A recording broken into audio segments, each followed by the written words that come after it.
उठ करके चले गए माननीय अध्यक्ष जी। मुझे दुख है इस बात का, क्योंकि इन्होंने सुनना चाहिए, क्योंकि विपक्ष ने बेरोजगारी को लेकर के बहुत बातें उठाई हैं, जबकि देश में बेरोजगारी की दर माननीय अध्यक्ष जी 6.4% है। पूरे देश का अगर हम आंकलन करें, पूरे देश के अंदर 6.4% है। ये बेरोजगारी की बात कर रहे थे। इनकी जम्मू कश्मीर के अंदर जो सरकार है गठबंधन में चल रही है कांग्रेस के साथ उसमें सहयोग कर रहे हैं। वहां जम्मू कश्मीर के अंदर जो सरकार चल रही है, वहां जो हमारी राष्ट्रीय सांख्यिकी PLFS जो इसने रिपोर्ट दिया है, उसने कहा है कि जम्मू कश्मीर के अंदर 13.1% की बेरोजगारी है, जहां पर ये सहयोगी हैं माननीय अध्यक्ष जी। हिमाचल प्रदेश जहां इनकी सरकार है, कोई सहयोगी नहीं है, इन्हीं की सरकार है माननीय अध्यक्ष जी। मैंने कुछ आंकड़े इकट्ठे किए थे, वहां पर 10.4% की बेरोजगारी है माननीय अध्यक्ष जी। पंजाब, ये इंडी गठबंधन के अंदर उनके साथ है। आपने तो देखा है माननीय अध्यक्ष जी, हरियाणा के अंदर तो समझौता था इनका, आपको मालूम है। ये पंजाब के अंदर जो सरकार है उनके साथ इनका समझौता था।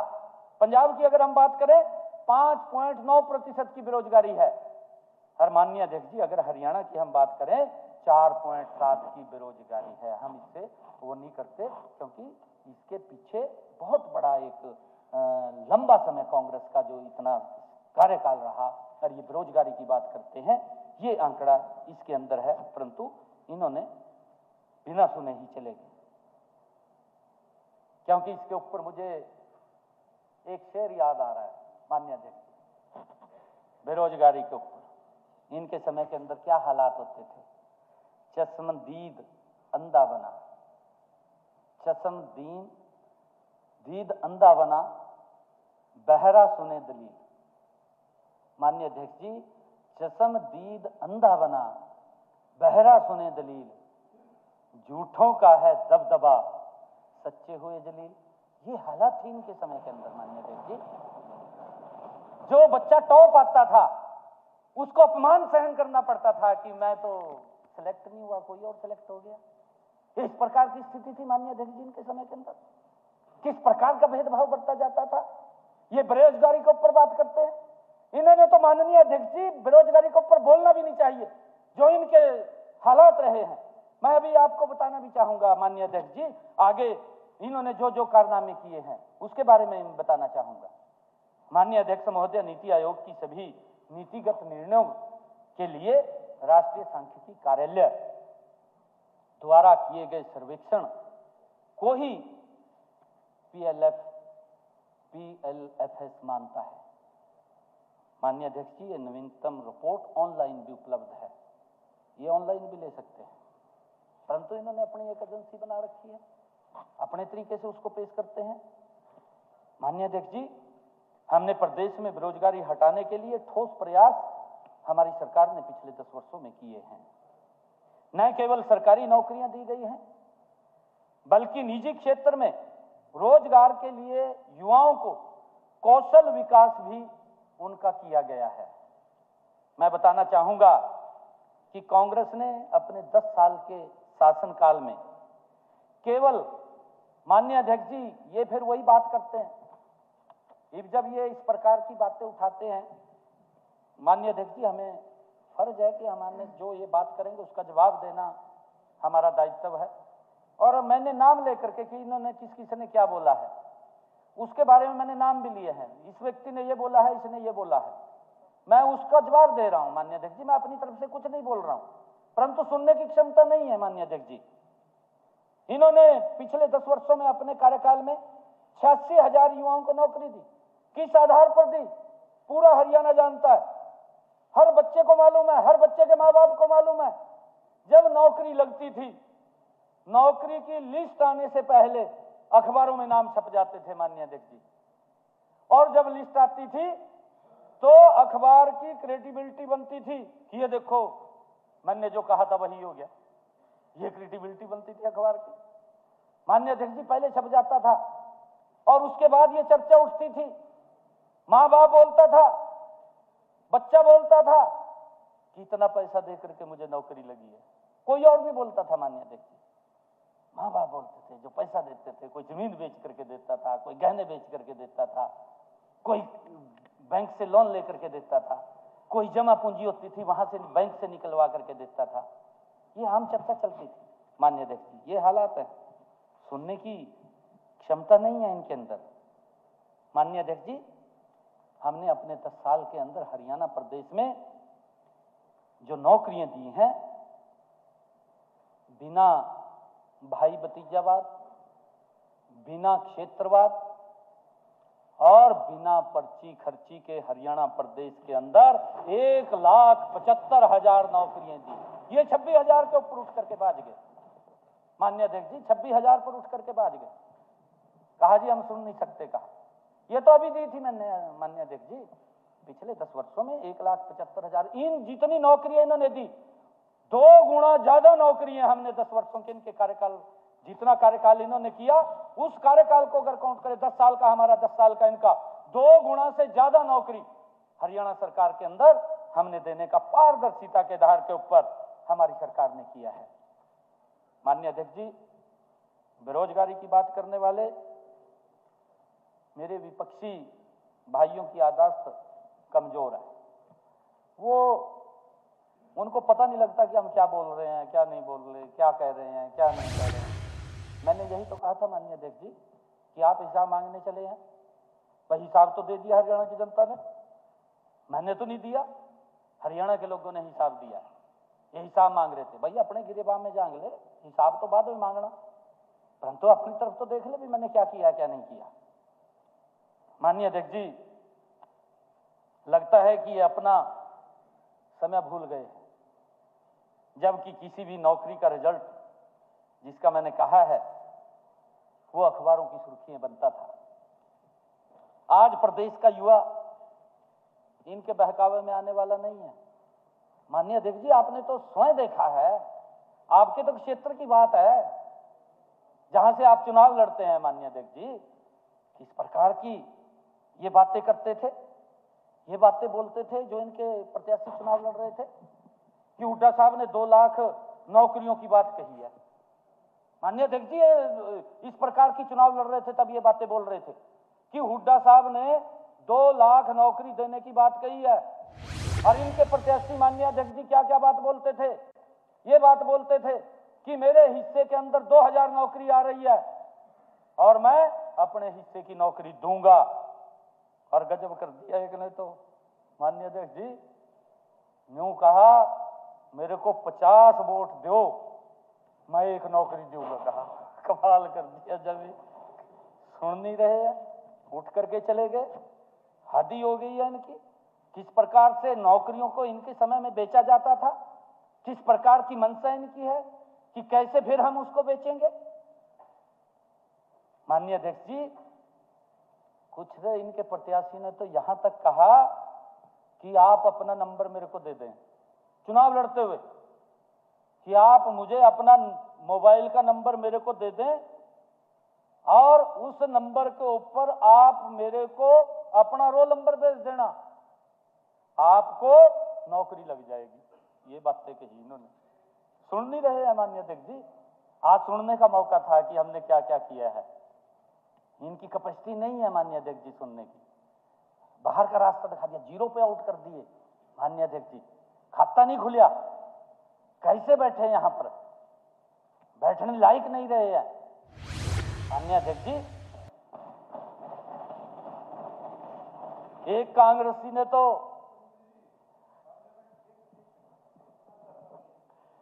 भाई विपक्ष की भूमिका तो ही न पार्लियामेंट के चुनाव में ऐसा नैरेटिव सेट किया है दोनों जिलों में, रोहतक और सोनीपत दोनों लोकसभा उसमें हिस्सा लेकर के। मैं गांव में गया तो महिलाओं ने पूछा, भाई शर्मा जी नौकरियों का बताओ। मैंने कहा जी नौकरी तो हमारे यहाँ तो पारदर्शिता है, बच्चा बैठेगा उसके हिसाब से बनेगी। बोले जी वो तुम्हारी तो कर गया पक्की। मैं क्या, हमारे तो बालक की छाती नाप गए और कद नाप के नौकरी पक्की। मतलब ऐसा काम, ऐसे नैरेटिव सेट किया इन्होंने लोकसभा के चुनाव में, इतना झूठ बोल करके। और ये 26,000 वाली बात तो आपको पता ही है जी क्या था। Thank you. नहीं, मैं तो कह रहा मैं हमारी वाली विपक्ष की भूमिका अदा कर रहा।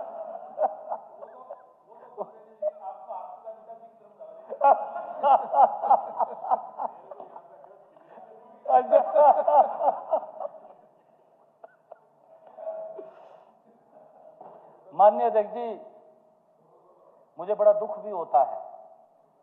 दुख इस बात का होता है माननीय अध्यक्ष जी कि इनके एक प्रत्याशी ने, आपका तो जिला पड़ता है माननीय अध्यक्ष जी, पब्लिक मीटिंग के अंदर लोगों के बीच में वो प्रत्याशी खड़ा होकर के क्या बोलता है, वो ये बात बोलता है माननीय अध्यक्ष जी कि सरकार में सबका हिस्सा है। कहा आपको मालूम है, बड़ी वीडियो वायरल हुई है उसकी।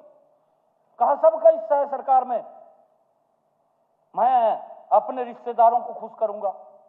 पब्लिक मीटिंग में कह रहा, कहा सबसे पहले तो मैं, कहा सरकार आज बनी पड़ी यार, राज्य थे, कहा बनी पड़ी सरकार, कहा सबसे पहले तो मैं अपने रिश्तेदारों को खुश करूंगा, फिर अपने भाईचारे को करूंगा, और फिर कहने लगा कि अपने घर को भी भरूंगा।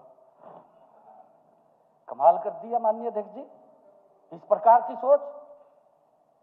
और माननीय अध्यक्ष जी, मुझे इस बात का और बड़ा दुख है, ये बात जब इसने स्टेटमेंट दी, ये राहुल गांधी को पता लगी। राहुल गांधी को पता लगा क्योंकि उसने प्रचार शुरू नहीं किया। जब उसको पता लगा राहुल गांधी को कि मैंने अपना प्रचार प्रसार शुरू करना है, कहां से शुरू किया जाए, वो देख रहा था, तो उसको सबसे अच्छा व्यक्ति वो लगा जिसने यूं कहा कि मैं सबसे पहले अपना घर भरूंगा। जा करके वहां से प्रचार शुरू किया राहुल गांधी ने। माननीय अध्यक्ष जी, अध्यक्ष महोदय, प्रदेश के जागरूक और प्रतिभाशाली युवाओं ने कांग्रेसियों के मंसूबों के ऊपर पानी फेर दिया और इन्हें इनकी जगह बैठा दिया। कि यहां भी नहीं बैठे हैं, बाहर चले गए। माननीय अध्यक्ष जी, माननीय अध्यक्ष जी, हमारे विपक्ष के साथियों ने HKRN के ऊपर भी बड़े सवाल किए। मैं सुनता रहा इनकी, मगर जवाब देंगे, और अब जवाब के समय नहीं है। मैं तो माननीय अध्यक्ष जी, आप देखते हैं कि मैंने बोला भी नहीं है, मैंने कुछ कहा भी नहीं है, मैं तो इनकी बात को सुनता रहा, नोट करता रहा। माननीय अध्यक्ष जी, अशोक अरोड़ा साहब ने, आफ्ताब अहमद ने और इंदू राज नरवाल ने और भी कई इनके विधायक थे, उन्होंने HKRN के ऊपर क्वेश्चन उठाए। हमने युवाओं को माननीय अध्यक्ष जी ठेकेदारों के शोषण से बचाने के लिए, इनके समय में क्या होता था माननीय अध्यक्ष जी, अगर कोई बच्चा ठेकेदार के ऊपर कॉन्ट्रैक्ट बेस पे लगता था, उसकी 1 महीने की सैलरी तो पहले ले लेते थे, फिर जब उसको कॉन्ट्रैक्ट बेस पर लगाते थे उसका पैसा ले लेते थे। कितना शोषण युवाओं का होता था। उनको पूरा पैसा नहीं माननीय अध्यक्ष जी मिलता था, पूरा मानदेय नहीं मिलता था, हर महीने 1 महीने की सैलरी देनी पड़ती थी, लगातार 3 महीने तक, 4 महीने तक। और कई बार तो माननीय अध्यक्ष जी ये हालात थे, 1 महीना काम करवाया और लास्ट के दिनों में उसको बाहर कर दिया, दूसरे को रख लिया, उसको पैसा भी नहीं दिया। इस प्रकार का शोषण माननीय अध्यक्ष जी इनके समय के अंदर ठेकेदारी प्रथा में होता था। हमने उसको बचाने के लिए कौशल रोजगार निगम का गठन किया। माननीय अध्यक्ष जी, भी किसी युवा के साथ अन्याय ना हो, उसको पूरा सम्मान मिले, और उसको लेकर के हमने कौशल रोजगार निगम गठित किया। इसके रोल पर आने से पहले जो पीड़ा युवाओं को सहन करनी पड़ती थी माननीय अध्यक्ष जी, उस पीड़ा से हमने बचाया। किसी भी जो ठेकेदार के ऊपर लगे हुए थे, किसी का EPF नहीं कटता था, किसी को EIC का लाभ नहीं मिलता था। माननीय अध्यक्ष जी, वो जाते थे, आ जाते थे, ऐसी स्थिति थी। और लोग कहते थे युवा हमारा, क्योंकि प्रथा इस प्रकार की उन्होंने की हुई थी कि भाई हमें कॉन्ट्रैक्ट बेस पर ही लगवा दो, कॉन्ट्रैक्ट बेस पर ही लगवा दो। किसी को 8,000 मिलते थे, किसी को 6,000 मिलते थे, किसी को 9,000 मिलते थे। ये इनके हालात थे। युवाओं का इतना शोषण होता था। ये बेरोजगारी की बात करते हैं, ये HKRN के ऊपर माननीय अध्यक्ष जी क्वेश्चन उठाते हैं, उंगली उठाते हैं, इनको कोई अधिकार नहीं है ये इस प्रकार की बातें करने। ये यहाँ बैठते तो मैं इनको पूरा ही ना दिखाता। अब मैं ये तो यही कहूंगा अध्यक्ष जी, लुक गे जाएगा ये हरियाणा प्रदेश के जनता इन लुकोने वाले आगे, इनको बाहर नहीं दिखाएंगे। आदरणीय अध्यक्ष जी, हमने 2019 में अपने चुनावी घोषणा पत्र में सरकारी नौकरियों में ठेकेदारी प्रथा को बंद करने का संकल्प लिया था। माननीय अध्यक्ष जी, मुझे खुशी है कि हमने HKRN का गठन करके उस संकल्प को पूरा किया है, युवाओं को पूरा सम्मान दिया है।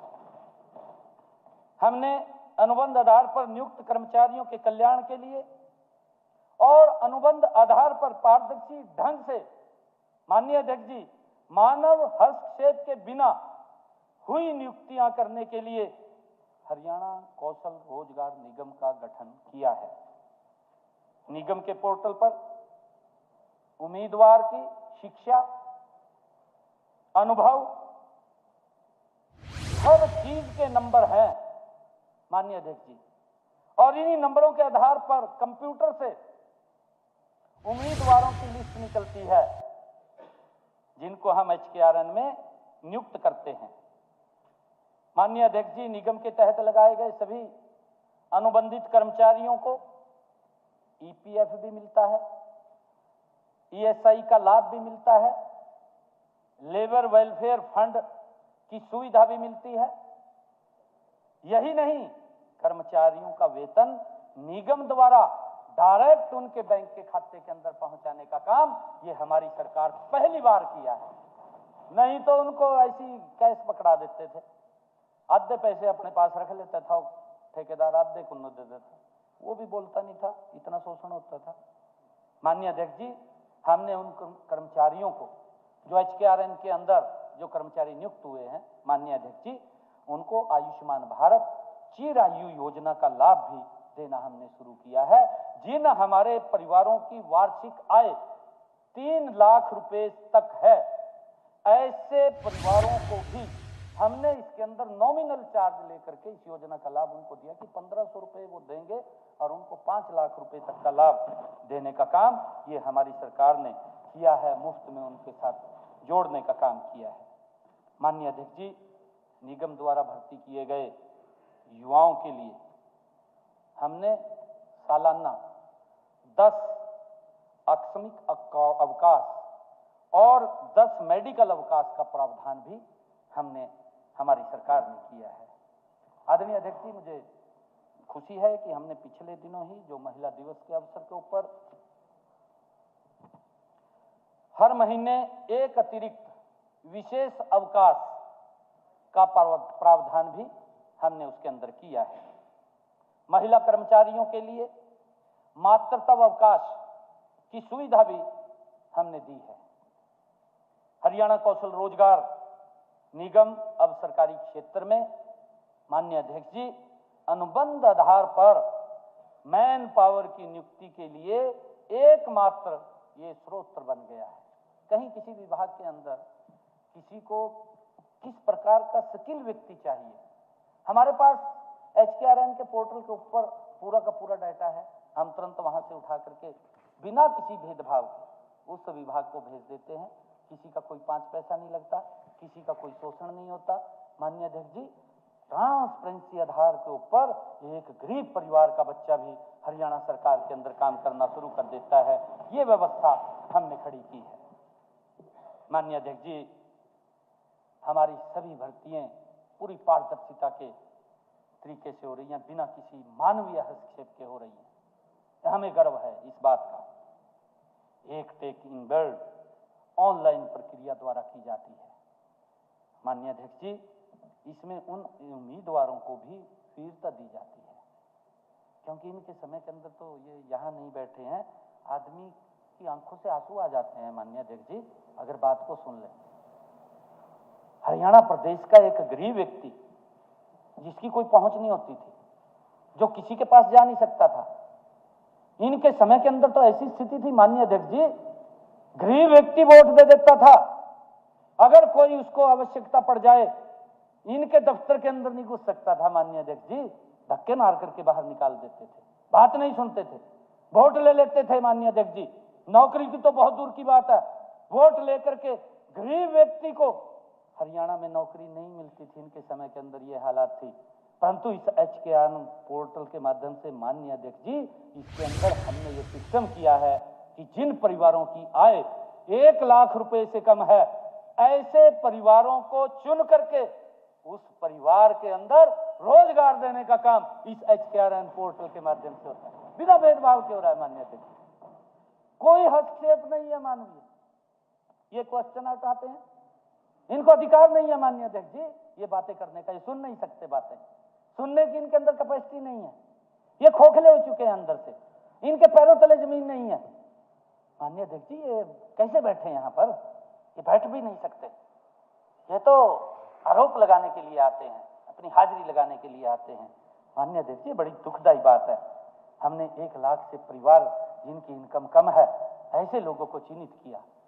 चिन्हित करके आदरणीय मनोहर लाल जी ने कहा कि जिस परिवार के अंदर अंधेरा है उसके अंदर एक दीपक जलाने का काम करें, उसके प्रकाश देने का काम करें, और गरीब परिवार के घर के अंदर नौकरी दे करके ये काम हमारी सरकार योजनाबद्ध तरीके से कर रही है। माननीय अध्यक्ष जी, इनको तो दया भी नहीं आती गरीब व्यक्ति के ऊपर, ऐसे लोग हैं, तभी तो इनको बाहर किया है। माननीय अध्यक्ष जी, आज भी अपने आप चले गए बाहर, ये बाहर ही हैं, ये अंदर नहीं आएंगे, ये बाहर ही है।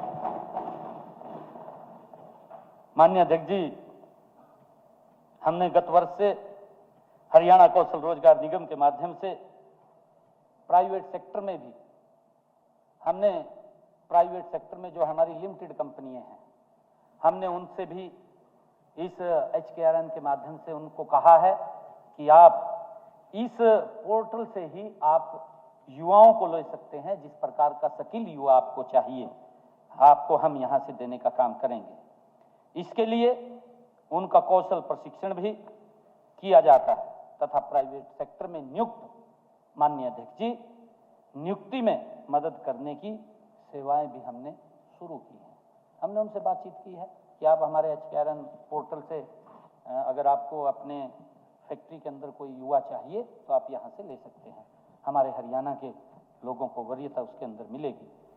माननीय अध्यक्ष जी, हमने पहले विधानसभा सत्र में ही अनुबंधित कर्मचारियों और तकनीकी शिक्षा, अतिथि शिक्षाएं और कॉलेज के एक्सटेंशन लेक्चरर व अतिथि अध्यापकों को की सेवा सुरक्षा भी हमने प्रदान की है। हमने पीछे कहा था माननीय अध्यक्ष जी। माननीय अध्यक्ष जी, जो CT की बात है उसके ऊपर भी इन्होंने काफी क्वेश्चन उठाए हैं। हमारे कुलदीप वत्स जी विधायक, श्री बलवान सिंह जी दौलतपुरिया, श्री नरेश सेलवाल, शीशपाल केहरवाड़ा और आदित्य सुरजेवाड़ा, CT के ऊपर इन्होंने काफी बातें कही। माननीय अध्यक्ष महोदय, हमने कॉमन पात्रता परीक्षा की सभी तैयारियां, मैं आज आपके माध्यम से ये कहना चाहूंगा, अपने CT के भी सभी युवा साथियों को आज ही कहना चाहता हूं कि हमने CT की पात्रता परीक्षा के लिए सभी तैयारियां पूर्ण कर ली हैं, लेकिन कुछ उम्मीदवार इस परीक्षा के नियमों में, हमारे कुछ युवा हमें मिले आकर के और उन्होंने आकर के ये बात कही कि इसमें कुछ बदलाव किया जाए। उनके कुछ सुझाव आए हमारे पास युवाओं को। माननीय अध्यक्ष जी, हमने उन युवाओं के सुझाव को लिया, लेकर के उसको देखा और देख करके हमने उसमें कुछ परिवर्तन, जो उन्होंने सुझाव दिए, हमने उसमें परिवर्तन करने की सोची कि हाँ, इसके अंदर परिवर्तन कर लीजिए, परिवर्तन करना चाहिए। अगर युवा इस बात की बात करते हैं कि जैसे पहले एक पद के विरुद्ध 4 उम्मीदवारों को बुलाया जाता था, युवाओं के सुझाव आए कि 4 को नहीं, इसके अंदर 10 उम्मीदवारों को बुलाया जाए। हमने उसको ऐड कर लिया, उसमें परिवर्तन किया। अब एक पद के विरुद्ध 10 युवाओं को, जो उन्होंने सुझाव दिए, हमने उसको उसके अंदर शामिल किया है। आदरणीय अध्यक्ष जी, हमने नए नियमों व मानदंडों के अनुरूप इस परीक्षा की तैयारियां जोर शोर से की जा रही हैं और मैं आपको बताना चाहता हूं कि हम CT का पेपर मई माह में आयोजित कर लिया जाएगा। हम उसकी तैयारी में मजबूती से लगे हुए हैं। ये जो बात बोल रहे थे। माननीय अध्यक्ष जी, डंकी रूट की इन्होंने बात की। वैसे तो कॉलिंग अटेंशन में हमारे मंत्री महोदय ने उसके ऊपर पूरा डीपली चर्चा की है, परंतु काफी बातें उसके ऊपर अशोक अरोड़ा जी ने उठाई, शीशपाल केरवाला जी ने उठाई, आफ्ताब जी ने उठाई, अर्जुन चौटाला जी ने भी इसके ऊपर आवाज उठाई। गीता भुक्कल, श्रीमती गीता भुक्कल जी वरिष्ठ नेत्री हैं कांग्रेस की, उन्होंने भी इसके ऊपर डंकी रूट ये दुखदाई घटना है, इन्होंने इस बात को उठाया है। कॉलिंग अटेंशन भी इसके ऊपर माननीय अध्यक्ष जी आया, उसके ऊपर पूरी डीपली में चर्चा हुई और आदरणीय मंत्री जी ने उसके ऊपर जवाब दिया है। उस जवाब से संतुष्ट भी हुए हैं, परंतु फिर भी मैं कहना चाहता हूं माननीय अध्यक्ष जी, हमने प्रदेश में ही युवाओं के लिए, उनके कौशल और रोजगार के लिए अनेक कारगर कदम हम उठा रहे हैं। फिर भी कोई युवा विदेश जाना चाहता है तो उसके लिए विदेश सहयोग विभाग का भी माननीय अध्यक्ष जी हमने गठन किया हुआ है, विदेश सहयोग विभाग। यह विभाग युवाओं को विदेश में रोजगार प्राप्त करने, शिक्षा प्राप्त करने या व्यापार करने, अगर कोई व्यापार करने के लिए बाहर जाना चाहता है तो विदेश सहयोग विभाग उसकी पूरी सहायता करता है। इसकी वेबसाइट पर युवाओं में आदरणीय अध्यक्ष जी विदेश में रोजगार, शिक्षा, व्यापार और निवेश से संबंधित जानकारी भी उपलब्ध रहती है। इसके अलावा वेबसाइट पर माननीय अध्यक्ष जी विदेश भेजने के लिए अधिकृत एजेंटों की सूची भी, कौन कौन एजेंट हैं जो बाहर भेजते हैं, वो भी सूची उपलब्ध है, वो भी उसके ऊपर माननीय अध्यक्ष जी देख सकते हैं। इस वेबसाइट के माध्यम से युवा विदेश जाने की प्रक्रिया, आवश्यक दस्तावेज, सरकारी सहायता के बारे में जानकारी ले सकता है। माननीय अध्यक्ष जी, मैं प्रदेश के युवाओं से आज इस महान सदन के माध्यम से अपील करना चाहूंगा कि वो गलत तरीके से विदेश भेजने वाले एजेंटों के झांसे में ना आए, उससे बचें। हम डंकी रूट से युवाओं को विदेश में भेजने वाले एजेंटों के खिलाफ भी सख्त कार्रवाई कर रहे हैं। हम HKRN के माध्यम से लीगल रूट से माननीय अध्यक्ष जी विदेशों में युवाओं को भेजेंगे, हमने ये पूरी तैयारी कर ली है। HKRN को मिनिस्ट्री ऑफ एक्सटर्नल अफेयर द्वारा रिक्रूटिंग एजेंट के लाइसेंस भी दिए जाते हैं माननीय अध्यक्ष जी, सैद्धांतिक मंजूरी भी उनको मिलती है। और जल्द ही इस विषय पर हम HKRN के माध्यम से विज्ञापन भी जारी करेंगे कि कितने युवाओं को बाहर से हमारे पास डिमांड आती है कि कितने युवा हमने भेजे भी है माननीय अध्यक्ष जी। हमने लगभग 500 के करीब युवाओं को विदेश में भेजने का काम किया। किसी युवा का माननीय अध्यक्ष जी एक पैसा नहीं लगा, सिर्फ उसका टिकट का किराया लगा है, ओनली टिकट लगा है उसका। हमने बाहर उसको काम भी दिया है, हम भेज रहे हैं उनको, लीगल तरीके से भेज रहे हैं। हमें मालूम है कि कौन बच्चे कहां पर हैं। और मैं तो आदरणीय प्रधानमंत्री जी का दिल से धन्यवाद भी करता हूं कि आदरणीय प्रधानमंत्री जी चाहे वो कोरोना के समय के अंदर या कोई आपदा, चाहे यूक्रेन और रसिया का युद्ध हुआ हो उस समय के अंदर या अफगानिस्तान के अंदर, माननीय अध्यक्ष जी वहां पर इस प्रकार की स्थिति पैदा हुई, सबसे पहली ये सरकार आदरणीय नरेंद्र मोदी जी के नेतृत्व में है जो भारतीयों को बाहर से सुरक्षित लाने की चिंता करती है और उनको लाने का काम करती है। ये हमें मालूम होना चाहिए कि हमारे भारत के लोग कहां कहां पर हैं, सुरक्षित हैं, उसकी चिंता नरेंद्र मोदी जी करते हैं। माननीय अध्यक्ष जी, विदेश भेजने के नाम पर धोखाधड़ी पर अंकुश लगाने के लिए और ट्रैवल एजेंट को रेगुलेट करने के लिए हम अभी इसी सदन के अंदर, माननीय अध्यक्ष जी उठ करके चले गए हैं जो ये बात कर रहे थे, मैं तो इनको ये कहने वाला था कि आप भी इसके अंदर सहयोग करें। हम एक बिल लेकर के आने वाले हैं, अभी इसी सदन के अंदर बिल आएगा ताकि जो हमारे विपक्ष के साथी उठ करके चले गए हैं वो उसके अंदर उसका सहयोग करें। मैं उम्मीद करता हूं कि ये सारे लोग उसके ऊपर अपनी मोहर लगाएं ताकि युवाओं का शोषण ना हो। माननीय अध्यक्ष जी, हमने इस विधानसभा के अंदर हम बिल लेकर के आने वाले हैं। माननीय अध्यक्ष जी, इन्होंने पेपर लीक का एक बड़ी बात उठाई, सभी ने उठाई लगभग, परंतु मुखरता से इनके अंदर जो बात उठाई है वो अशोक अरोड़ा जी ने उठाई। पेपर लीक हो गया। श्रीमती गीता बुक्कल ने उठाई, क्योंकि शिक्षा मंत्री रही हैं पूर्व में कांग्रेस की सरकार में, अपने समय के अंदर तो देखा नहीं है कि क्या हुआ क्या नहीं हुआ, ये आरोप लगा दिया।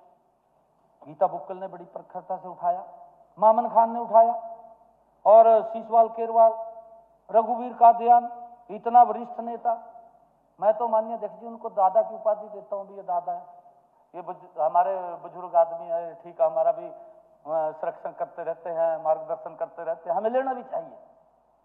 हुड्डा साहब से भी हम लेते हैं माननीय अध्यक्ष जी, हम इनसे भी जो अच्छी बातें ये बताते हैं वो लेते हैं हम, परंतु ये अच्छी तो बताते नहीं है, आरोप लगाते हैं माननीय अध्यक्ष जी, आरोप लगा करके चले जाते हैं, बात भी नहीं सुनते हैं।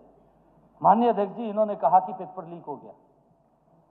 माननीय अध्यक्ष महोदय, मैं अपने जहां भी होंगे हमारे विपक्ष के साथी, मैं उनको कहना चाहूंगा कि पेपर लीक होने की बात कर रहे हैं, मैं इनको बताना चाहता हूं कि पेपर लीक नहीं हुआ। माननीय अध्यक्ष जी, पेपर लीक होता है, पेपर लीक तो जहां पेपर बना है अगर वहां से निकल गया वो लीक होता है पेपर, जहां उसका तैयार हो रहा है पेपर। परंतु माननीय अध्यक्ष जी, एक सेंटर के अंदर एक युवा ने पेपर को आउट कर दिया बैठे बैठे, वो पेपर लीक नहीं है, वो पेपर आउट हुआ है, पेपर बाहर गया है, एक सेंटर से गया है, एक युवा ने भेजा है।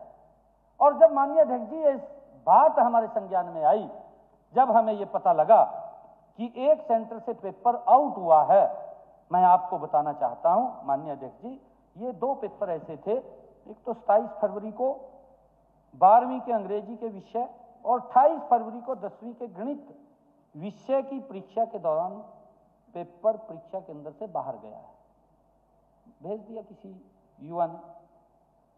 हमने परीक्षा की पात्रता को बनाए रखने के लिए माननीय अध्यक्ष जी सख्त कदम उठाए।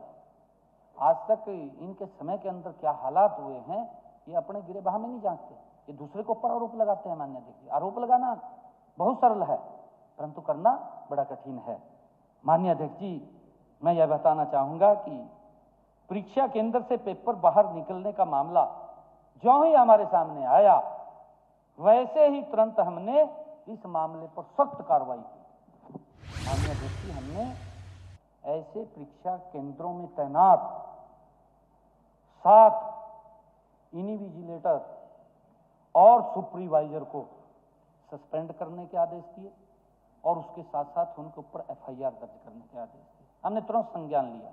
यही नहीं माननीय अध्यक्ष जी, हमने 25 पुलिस कर्मियों को भी, यह पहली बार इतनी बड़ी कार्रवाई हुई है माननीय अध्यक्ष जी, इनके समय में आज तक नहीं हुई।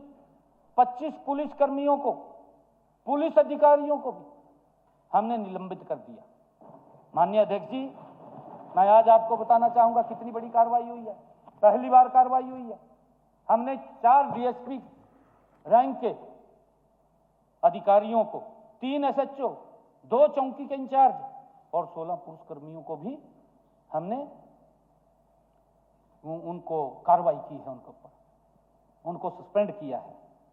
और इसके अलावा हमने माननीय अध्यक्ष जी 4 बाहर के लोग कि किसने पेपर बाहर किया है, केंद्र से बाहर किया है, 4 ऐसे बाहरी लोग जो पेपर लेकर के आया है उसके खिलाफ, और 8 विद्यार्थियों के ऊपर भी एफआईआर दर्ज की है जिसने बाहर किया है। इतनी सख्त कार्रवाई की है माननीय अध्यक्ष जी, क्योंकि हमारी सरकार का ये कमिटमेंट है कि पारदर्शिता परीक्षा प्रक्रिया हमारी सरकार की प्राथमिकता है और इसमें किसी भी प्रकार का कोई समझौता नहीं है माननीय अध्यक्ष जी, कोई समझौता नहीं है किसी प्रकार का। माननीय अरोड़ा जी वो चले गए हैं, मैं कहना चाहूंगा कि समान सदन के अंदर कि अरोड़ा साहब अध्यक्ष रहे हैं, इसी चेयर के ऊपर बैठे हैं माननीय अध्यक्ष जी। मैं उनसे ये आज क्वेश्चन पूछना था कि 10वीं 12वीं के पेपर आउट होने पर किसी डीएसपी को इन्होंने सस्पेंड किया है क्या, या किसी के ऊपर कार्रवाई की है? आरोप लगाना तो सरल है, परंतु हमने इस मामले की गंभीरता को से लिया है माननीय अध्यक्ष जी। इन्होंने एक और बात कही है माननीय अध्यक्ष जी, इन्होंने कहा कि एमबीबीएस के अंदर पेपर घोटाला हो गया, हमने उसके ऊपर भी कार्रवाई की। अगर कोई गलत करता है तो वो बचता नहीं है हमारी नज़र से माननीय अध्यक्ष जी, क्योंकि हमारे लिए ये बड़ा, क्योंकि बच्चों को सुरक्षा देना, उनको सुरक्षित रखना हमारी सरकार का दायित्व है। भूपेंद्र सिंह जी हुड्डा साहब ने ये क्वेश्चन उठाया क्योंकि रोहतक के अंदर का ये विषय था। मैं तो आज बताता, गीता भुक्कल जी ने भी इस विषय को उठाया माननीय अध्यक्ष जी। माननीय अध्यक्ष जी, हम इस तरह की गतिविधियों के खिलाफ हैं। हमारी सरकार सख्ताई से उसके ऊपर कार्रवाई करती है। इस विषय में 14 फरवरी 2025 को जांच रिपोर्ट के आधार पर माननीय अध्यक्ष जी 17 कर्मचारियों व 24 विद्यार्थियों के खिलाफ एफआईआर दर्ज की गई है। माननीय अध्यक्ष जी 15 फरवरी 2025 को पुलिस ने पीजीआई रोहतक पुलिस स्टेशन में एफआईआर नंबर, मैं इनको बताने वाला था जो ये बात कर रहे हैं, एफआईआर नंबर 0025 दर्ज कर ली है। इसके अलावा विश्वविद्यालय प्रशासन भी अपने स्तर पर सख्त कार्रवाई कर रहा है। माननीय अध्यक्ष जी, हमने जो कार्रवाई की है इसके अंदर 8 कर्मचारियों को हमने सस्पेंड किया है, 9 कर्मचारियों को नौकरी से ही उनको बाहर कर दिया है। 9 कर्मचारी ऐसे हैं कि वो नौकरी के काबिल ही नहीं है। उन्होंने इस प्रकार का जो युवाओं के साथ कार्य किया है, उनको नौकरी से ही बाहर कर दिया है। और तथा माननीय अध्यक्ष जी, हमने 17 कर्मचारियों का वहां से तबादला भी कर दिया है। जिस प्रकार का जिसका कोई उसके अंदर काम था उसके खिलाफ वैसी ही कार्रवाई माननीय अध्यक्ष जी बिना भेदभाव के हमने की है, ताकि ये ट्रांसपेरेंसी बनी रहे, इसके अंदर कोई भेदभाव या किसी का शोषण ना हो, कोई ये ना कहे कि भाई मेरे साथ अन्याय हुआ है। हमारी सरकार गंभीरता से इसको लेकर के काम कर रही है। माननीय अध्यक्ष जी 17 कर्मचारियों के खिलाफ एफआईआर दर्ज की गई है। इनमें 14 विद्यार्थियों पर भी, माननीय अध्यक्ष 14 विद्यार्थियों के ऊपर भी एफआईआर दर्ज की गई है। 3 को हमने अरेस्ट भी कर लिया है। माननीय अध्यक्ष जी, इतनी सख्ती से हम इसके ऊपर कार्रवाई कर रहे हैं। माननीय अध्यक्ष जी, कानून व्यवस्था के ऊपर हर बार उठाते हैं ये मामला। अब जब ये हर बार उठाते हैं फिर हमें भी तो बताना पड़ता है माननीय अध्यक्ष जी। इन्होंने पिछले सदन में हम 10 वर्षों से देख रहे हैं माननीय अध्यक्ष जी, हर बार ये कानून व्यवस्था को लेकर के खड़े हो जाते हैं। कानून व्यवस्था चरमरा गई, कानून व्यवस्था नहीं है। मैं आज पूरा का पूरा तथ्य माननीय अध्यक्ष जी लेकर के आया था। मैंने कहा कि इनके समय के अंदर क्या हालात होते थे वो भी इनको बताना चाहिए, परंतु हमने उसको पर अंकुश लगाया है। माननीय अध्यक्ष जी, अशोक अरोड़ा, श्रीमती शैली चौधरी, श्रीमती गीता भुक्कल, श्री शिषपाल केरवाल, आफ्ताब अहमद, हमारे आदित्य देवीलाल जी यहाँ बैठे हैं, अर्जुन चौटाला जी, वो भी चले गए, न बैठे हैं, बैठे हैं न देखे बैठे तो बैठे रहिए कहना उठ कर जाइए तो कोई भी स्थिति हो जा सुनता रहिए गंभीर है। माननीय अध्यक्ष जी, विपक्षी भाइयों में से जिसका भी मन होता है वही उठ करके बोल देता है कि कानून व्यवस्था चरमरा गई। यदि हमारे राज्य में यह चरमरा गई है तो मैं जो आंकड़े बताऊंगा माननीय अध्यक्ष जी, तो उसको सुनकर आपको विश्वास हो जाएगा कि कांग्रेस के राज में तो यह मरमरा गई होगी। और हमारे अर्जुन चौटाला जी बैठे हैं, इनका भी शासन था, इनके शासन में यह भरभरा गई होगी। माननीय अध्यक्ष जी, 2014 में व्यवस्था परिवर्तन के संकल्प के साथ जन सेवा का दायित्व संभाला था। तब से कानून व्यवस्था की स्थिति में लगातार हमारी सरकार निरंतर सुधार कर रही है। माननीय अध्यक्ष जी, मैं आंकड़े लेकर के आया हूं। 2004 प्रदेश के अंदर जो हत्याएं हुई हैं, 2004 में ये 733, 2014 1106, ये उठ के चले गए, इनके कार्यकाल था। और 2024 966। दंगे 2004 999, 2014 1944 और 2024 1772। कमी आई है उसके अंदर, हम कम कर लेकर के आ रहे हैं, उसमें लगातार कंटिन्यूटी में कमी है हमारे कार्यकाल में। डकैती 52 2004, 2014 172 और 2024 75। कितना अंतर आया है? लगातार हमारी कानून व्यवस्था के ऊपर ये क्वेश्चन उठा रहे हैं। माननीय अध्यक्ष जी, हम गंभीरता से हर विषय को लेते हैं। लॉ एंड ऑर्डर को चुस्त दुरुस्त रखना ये हमारी सरकार का दायित्व है और हम उसको चुस्त दुरुस्त रखते हैं। प्रदेश के हर नागरिक को सुरक्षा देना हमारा दायित्व है। माननीय अध्यक्ष जी, अपहरण 292, 2014 जब ये सत्ता में थे 1922 और अब हमने उसके अंदर कमी लेकर के आए हैं तो ये 1540। दहेज हत्या 251, 293 और 170। माननीय अध्यक्ष जी, लगातार जो क्राइम का ग्राफ है हमारे समय के अंदर वो कम हो रहा है और हमारा दायित्व है कि हम लोगों को सुरक्षा देना सरकार का दायित्व है। कई प्रकार के इधर उधर की बातें करते हैं। हमने कहा भी है कि अपराधी का कोई स्थान नहीं होता। मैंने पीछे भी कहा था, मैं आज भी माननीय अध्यक्ष जी ये बात कहना चाहता हूं कि हरियाणा प्रदेश के लोगों को किसी प्रकार की कोई भय की या कोई और की आवश्यकता नहीं है।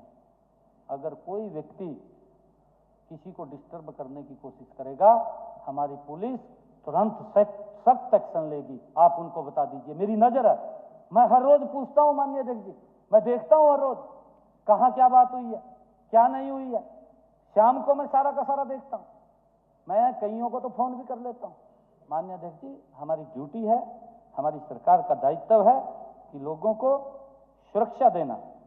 किसी को कोई दिक्कत नहीं है। कांग्रेस के 10 साल के शासनकाल में अपराधों में लगातार ऐसे बढ़ोतरी थी माननीय अध्यक्ष जी, जो ये कानून व्यवस्था के ऊपर ये बोल रहे हैं, लेकिन हमारे 10 साल के शासनकाल में इसमें लगातार कमी आ रही है। वह भी उस हालात में जब प्रदेश की जनसंख्या लगातार बढ़ रही है। माननीय अध्यक्ष जी, पहले तो कम थी। अगर 2014 की बात करें, 2014 2025 जनसंख्या के अंदर एक बहुत बड़ा अंतर आया है। हम देखते भी हैं 2014 के अंदर अगर कोई शहर को हम देखेंगे, आज उस शहर का बड़ा फैलाव हो गया है। माननीय अध्यक्ष जी, जनसंख्या बढ़ी है। उस स्थिति के अंदर भी हम लगातार इस क्राइम के ग्राफ को कम किए हुए हैं। और जब ऐसा जमाना आ गया हो माननीय अध्यक्ष जी कि नई तकनीक जो अपराध है, अपराध की नई तकनीकें आ गई हों, उसका उपयोग कर रहे हों, माननीय अध्यक्ष जी पता नहीं लगता, साइबर क्राइम जैसे नए अपराध हो रहे हों, पता ही नहीं चलता, उसके अंदर भी हम लगातार उसके अंदर नजर लगाए हुए हैं। उसके अंदर कमी हमारी सरकार के कार्यकाल के दौरान हुई है। माननीय अध्यक्ष जी, नशा के ऊपर हमारे विपक्षी साथियों ने बोला है। देखिए माननीय अध्यक्ष जी, मैं कहना चाहूंगा, क्योंकि मेरा अपना विचार है कि हमें युवाओं को मिलकर के नशे से बचाना चाहिए। ये हमारी सरकार की नहीं, जितनी सरकार की जिम्मेवारी है उतनी जिम्मेवारी विपक्ष की भी है, उतनी जिम्मेवारी माँ बाप की भी है और उतनी जिम्मेवारी गांव वार्ड के लोगों की भी है कि मेरे क्षेत्र के अंदर कहीं पर भी ये अवैध कारोबार ना हो, अवैध नशा ना हो, जिससे कि हमारा युवा उसके अंदर फंस जाए। परंतु माननीय अध्यक्ष जी, जिन्होंने इसके ऊपर क्वेश्चन उठाए हैं, अशोक अरोड़ा साहब ने उठाए हैं, इंदु राज नरवाल ने उठाए हैं, सरदार जरनैल सिंह ने उठाए हैं, श्रीमती शैली चौधरी और गीता बुक्कल जी ने उठाए हैं, श्री नरेश सेलवाल जी ने उठाए हैं, गोकुल सेतिया ने उठाए हैं, आफ्ताब अहमद ने उठाए हैं और डॉक्टर रघुवीर कादियान ने उठाए हैं। माननीय अध्यक्ष जी, मैं आपको बताना चाहूँगा कि हमारी सरकार नशीले पदार्थों को लेकर के जीरो टॉलरेंस के ऊपर काम कर रही है। माननीय अध्यक्ष जी, इसके लिए लोगों को जागरूक किया जा रहा है, नशे के सौदागरों पर शिकंजा कसा जा रहा है, नशा पीड़ितों की पहचान करके उनका इलाज भी किया जा रहा है। माननीय अध्यक्ष जी, अगर मैं छोटे शब्दों में कहूं, नशे से पीड़ित का भी इलाज किया जा रहा है और नशे के कारोबार में जो संलिप्त है उसका भी इलाज किया जा रहा है। दोनों का इलाज किया जा रहा है माननीय अध्यक्ष जी, और गंभीरता से किया जा रहा है। नशे के विरुद्ध लड़ाई में हम पड़ोसी राज्यों का भी सहयोग ले रहे हैं। माननीय अध्यक्ष जी, हरियाणा के हमारे पंचकुला में अंतर जातीय सचिवालय स्थापित किया गया है। अभी पिछले दिनों मैं भी उस बैठक के अंदर स्वयं उपस्थित रहा था माननीय अध्यक्ष जी, और इस सचिवालय में उत्तर भारत के हमारे 7 राज्यों हरियाणा, पंजाब, दिल्ली, हिमाचल प्रदेश, चंडीगढ़, उत्तराखंड और राजस्थान के प्रतिनिधि आपस में नशे पर रोकथाम लगाने के लिए सूचनाओं का आदान प्रदान करते हैं, साझा करते हैं, ताकि इस नशे को क्रॉस बॉर्डर को रोका जाए। वो भी माननीय अध्यक्ष जी बैठ करके सारी रणनीति बनती है सबकी आपस में। ड्रग्स के खिलाफ माननीय अध्यक्ष जी राष्ट्रीय युद्ध के लिए, माननीय अध्यक्ष जी राष्ट्रीय युद्ध के लिए गृह मंत्रालय ने मानस पोर्टल शुरू किया है। मुझे ये खुशी है बताते हुए कि इस युद्ध के अंदर जो राष्ट्रीय युद्ध ये नशे के खिलाफ छेड़ा है, इस युद्ध के अंदर इसकी निगरानी स्वयं केंद्रीय गृह मंत्री आदरणीय अमित शाह जी करते हैं। वो स्वयं जुड़ते हैं इसके अंदर, जुड़ करके सभी जानकारियां लेते हैं, क्या दिशा निर्देश देने हैं वो भी देते हैं, हमने क्या कार्रवाई करनी है वो भी बताते हैं। माननीय अध्यक्ष जी, स्वयं केंद्रीय गृह मंत्री आदरणीय अमित शाह जी लगातार बराबर इस नशे की रोकथाम के लिए वो स्वयं जुड़ते हैं। इस पर नशे के अवैध कारोबार करने की जानकारी देने वाले व्यक्ति का जो मानस पोर्टल बनाया है, हमने जो मानस पोर्टल बनाया है माननीय अध्यक्ष जी, इस मानस पोर्टल के ऊपर अगर कोई नशे के अवैध कारोबार करता है या उसमें संलिप्त है, अगर कोई भी व्यक्ति उस पोर्टल के ऊपर जानकारी देता है तो उसका नाम गुप्त रखा जाता है, उसका नाम नहीं बताया जाता, और उस नशे के कारोबार करने वाले के ऊपर सख्त कार्रवाई हमारी सरकार करती है। मैं आपको बताना चाहता हूं माननीय अध्यक्ष जी, वर्ष 2023 में एनडीपीएस के 3823 मामले दर्ज किए गए, जो ये बात कर रहे, तथा इसमें 5119 लोगों को गिरफ्तार किया गया है। जबकि वर्ष 2024 में 3331 मामले दर्ज किए गए तथा 5094 लोगों को माननीय अध्यक्ष जी गिरफ्तार भी किया गया है। इसी प्रकार एनडीपीएस के कमर्शियल मात्रा के मामलों में वर्ष 2024 में पिछले वर्ष की तुलना में 37% तथा गिरफ्तारियों में 59% की बढ़ोतरी हुई है। माननीय अध्यक्ष जी, वर्ष 2024 में एनडीपीएस के 54% केसों में सजा भी करवाई गई है, सजा भी हुई है, जबकि पिछले वर्ष 48% केसों में सजा हुई थी।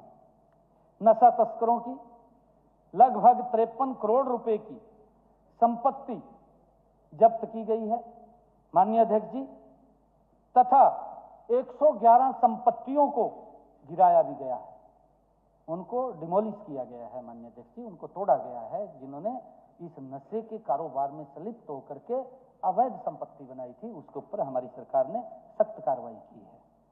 नशा मुक्ति अभियान चला करके आदरणीय अध्यक्ष जी, हमने 3350 गांव तथा 876 वार्डों को नशा मुक्त भी घोषित किया है।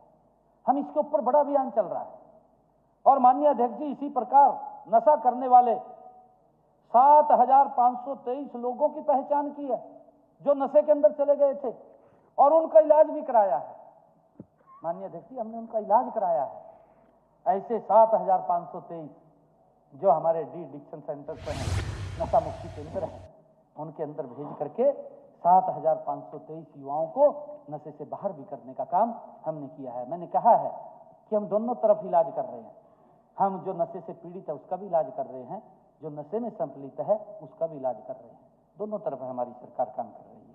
माननीय अध्यक्ष जी, हरियाणा उदय अभियान के तहत 2,482 कार्यक्रमों का आयोजन किया। जागरूकता, हमने कैंप लगाए हैं, हमने लोगों के बीच में जागरूकता कार्यक्रम आयोजित किए हैं, जिसमें अब तक, जिसके मैंने जिक्र किया है कि 2,482 कार्यक्रम किए हैं, जिसके अंदर 16,50,000 लोगों ने भाग लिया है। माननीय अध्यक्ष जी, नशे को खत्म करने के लिए हम लगातार उसके अंदर लोगों में जागरूकता फैला रहे हैं।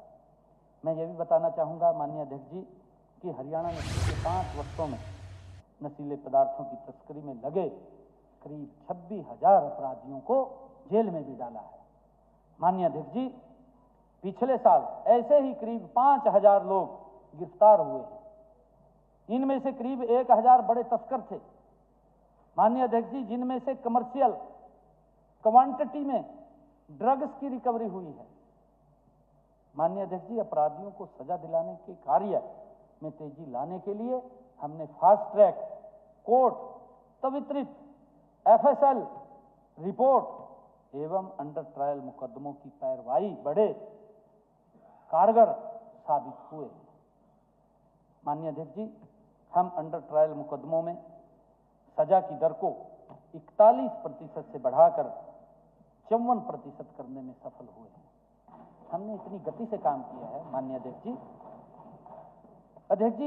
माननीय अध्यक्ष जी, मैं बताना चाहूंगा कि नशे के खिलाफ दूसरा कदम नशे की आदत के शिकार लोगों का उपचार व उनका पुनर्वास करना है।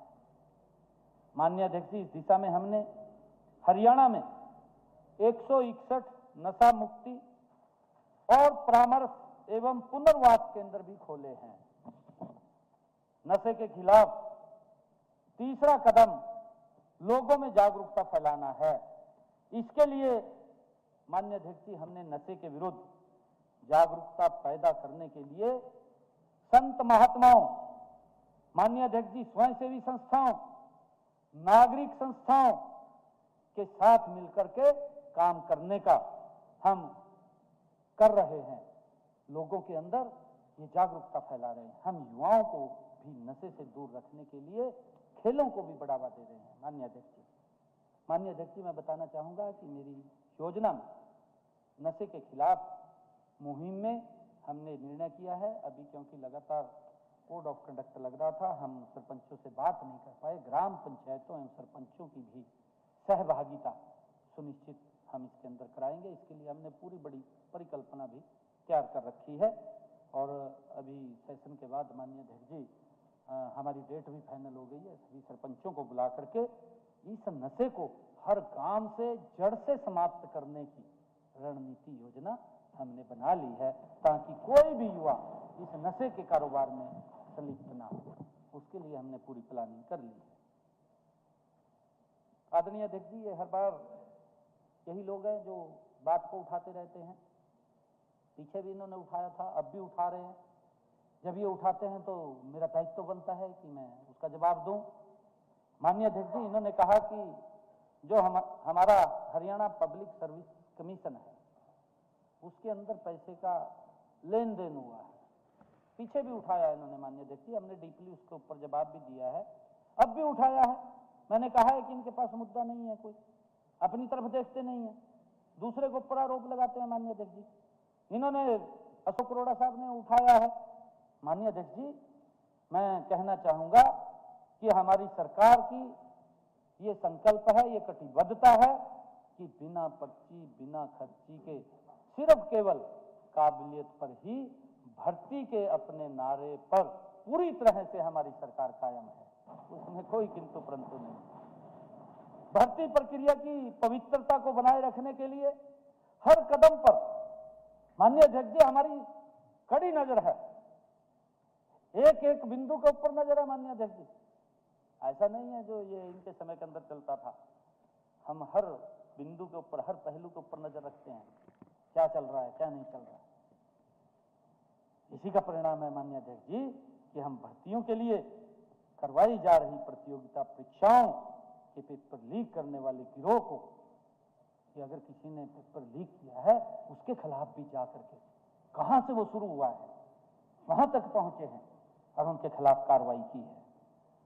हमें जब भी किसी धांधली अथवा अनियमितता की जानकारी मिलती है उसके ऊपर तुरंत माननीय अध्यक्ष जी हम कार्रवाई करते हैं। हमने हरियाणा लोक सेवा आयोग के तत्कालीन उप सचिव अनिल लागर, ये पहला है माननीय अध्यक्ष जी, मैं आपको बताना चाहता हूँ, जो ये पैसे की लेन देन की बात करते हैं, ये बताएं इनके समय के अंदर क्या हालात थे, कैसे नौकरी मिलती थी। हमने अपना एचसीएस अधिकारी कोई परमिशन नहीं ली, नौकरी से एक्सपेल कर दिया। जब हमें यह पता लगा कि भ्रष्टाचार के अंदर लिप्त है, हमने उसको बाहर का रास्ता दिखा दिया। ये इतनी कड़ी कार्रवाई माननीय अध्यक्ष जी, हमने भ्रष्टाचार ना हो और ट्रांसपेरेंसी नौकरियों के अंदर रहे, उसको लेकर के हमने सख्त कार्रवाई की है। माननीय अध्यक्ष जी ये बात बोलते हैं इस प्रकार की। माननीय अध्यक्ष जी, हमने परीक्षाओं की पवित्रता को बनाए रखने के लिए हरियाणा लोक परीक्षा अनुचित साधन निवारण विधेयक 2021 पारित करवाया है। इसमें हमने पेपर लीक या नकल के दोषी को 2 साल तक भर्ती परीक्षा से वंचित करने, अगर कोई पेपर लीक के अंदर सेलेक्ट होता है, हमने ये उसके अंदर अपने जो ये विधेयक बनाया है, इस विधेयक के अंदर ये कहा है कि वो 2 साल तक परीक्षा के अंदर बैठ नहीं पाएगा अगर किसी का नाम इसके अंदर सेलेक्ट होता है। 2 से 10 साल तक की सजा का भी प्रावधान किया, 5,000 से 10 लाख रुपए तक जुर्माने का भी प्रावधान उसके अंदर किया है। मैं यह भी बताना चाहूंगा माननीय अध्यक्ष जी कि प्रदेश की भर्तियों में गड़बड़ी करने वाले गिरोह 20 साल पुराने हैं, इनके समय के अंदर पनपते हैं माननीय अध्यक्ष जी, 20 साल पुराने, उनकी जड़ें मोटी हो गई थी, हम तो उनको जड़ों से पाड़ रहे हैं माननीय अध्यक्ष जी, और ये सुन नहीं रहे हैं उस बात को। ये तो फिर उन जड़ों के अंदर पानी देने का काम करते हैं। किस प्रकार से युवाओं के साथ ये लोग शोषण करते थे। माननीय अध्यक्ष जी, जिनको कांग्रेस सरकार ने सह दी थी, मैं बताना चाहता हूं, और पर्ची खर्ची वाली नौकरियां इनके समय में बांटी जाती थी। लोग भर्ती के मामले में 10 साल जेल तक काट करके आए हैं। माननीय अध्यक्ष जी, इतिहास रहा है। कांग्रेस शासनकाल की 11 भर्तियों को माननीय अध्यक्ष जी जो ये बात बोलते हैं, माननीय कोर्ट ने रद्द किया है। पिछली सरकार ने 7,338 युवाओं के भविष्य से खिलवाड़ किया है। ये सुनने के अंदर कैसे सुने माननीय अध्यक्ष जी, ये आरोप तो लगा देते हैं, फिर सुनने का इनके अंदर मादा नहीं है और ये उठ करके चले जाते हैं। माननीय अध्यक्ष जी, क्योंकि इन्होंने जो बातें बोली हैं उसका एक एक का मैं जवाब दे रहा हूं। माननीय अध्यक्ष जी, इन्होंने एक स्कूलों व अध्यापकों की समस्याओं को उठाया है। इसमें अशोक अरोड़ा जी, श्री आफ्ताब अहमद जी, श्रीमती गीता भुक्कल जी और मोहम्मद इलियास जी, श्री आदित्य देवीलाल जी, निर्मल सिंह जी, मामन खान जी, डॉक्टर रघुवीर कादयान जी।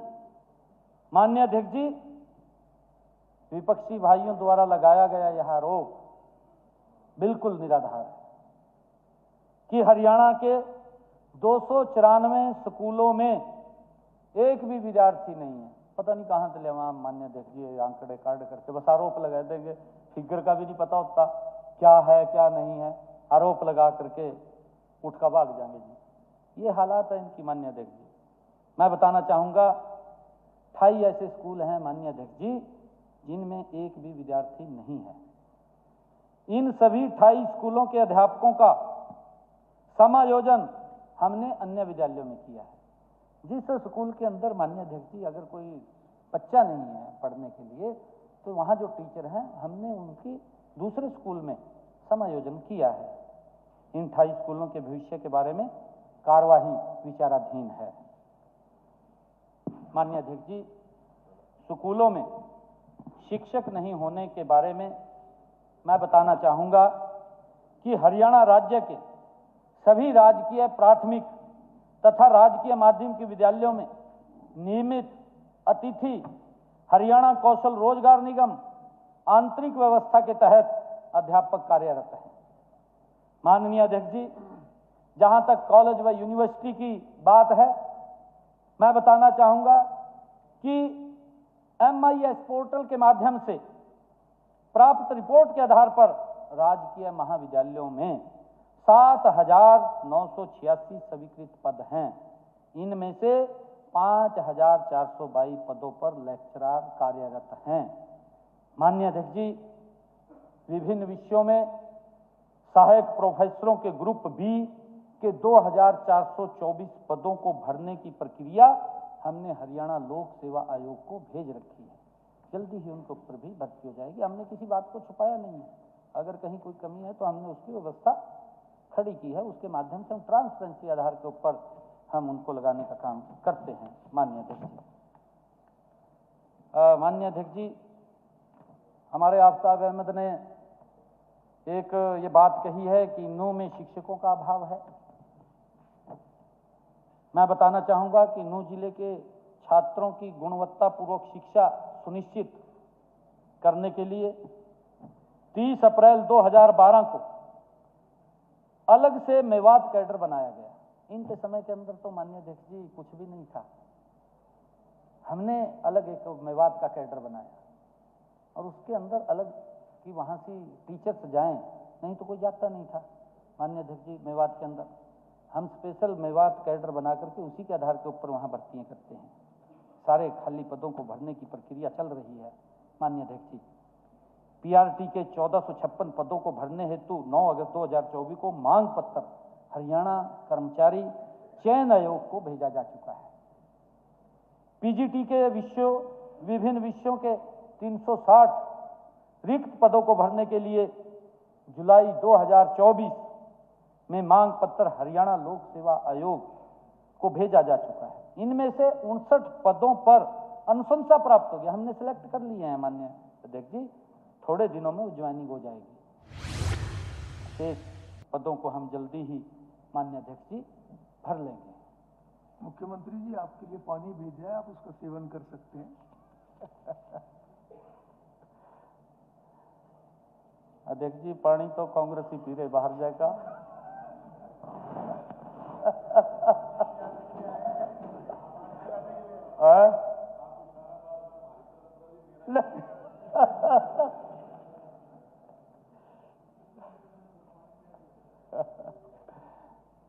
माननीय अध्यक्ष जी,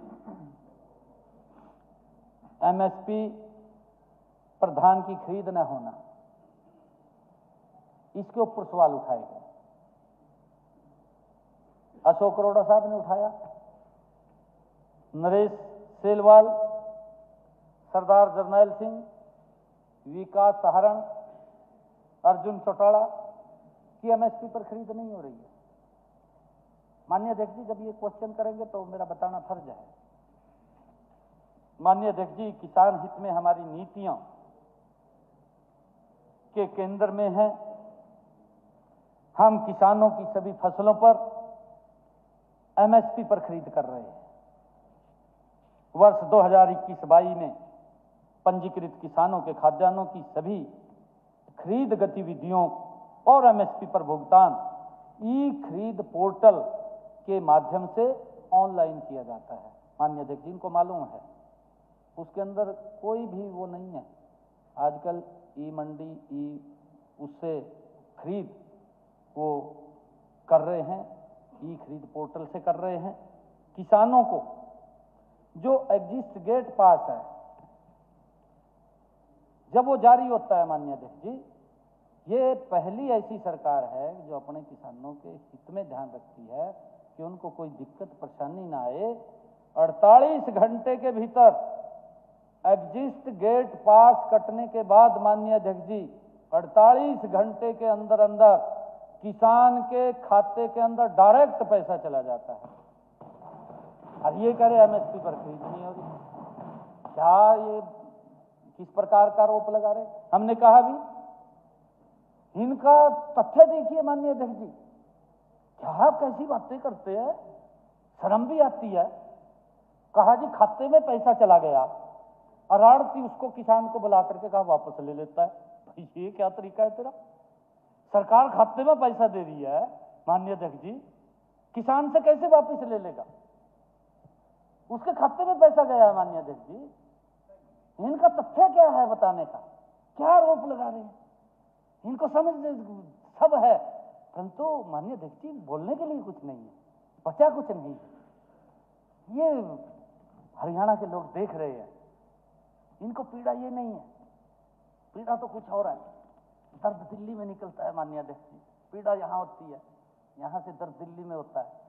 अभी ये कुछ कहने की स्थिति में नहीं है, मूर्छित तो पड़े हैं माननीय अध्यक्ष जी, आरोप लगाते हैं इधर उधर के।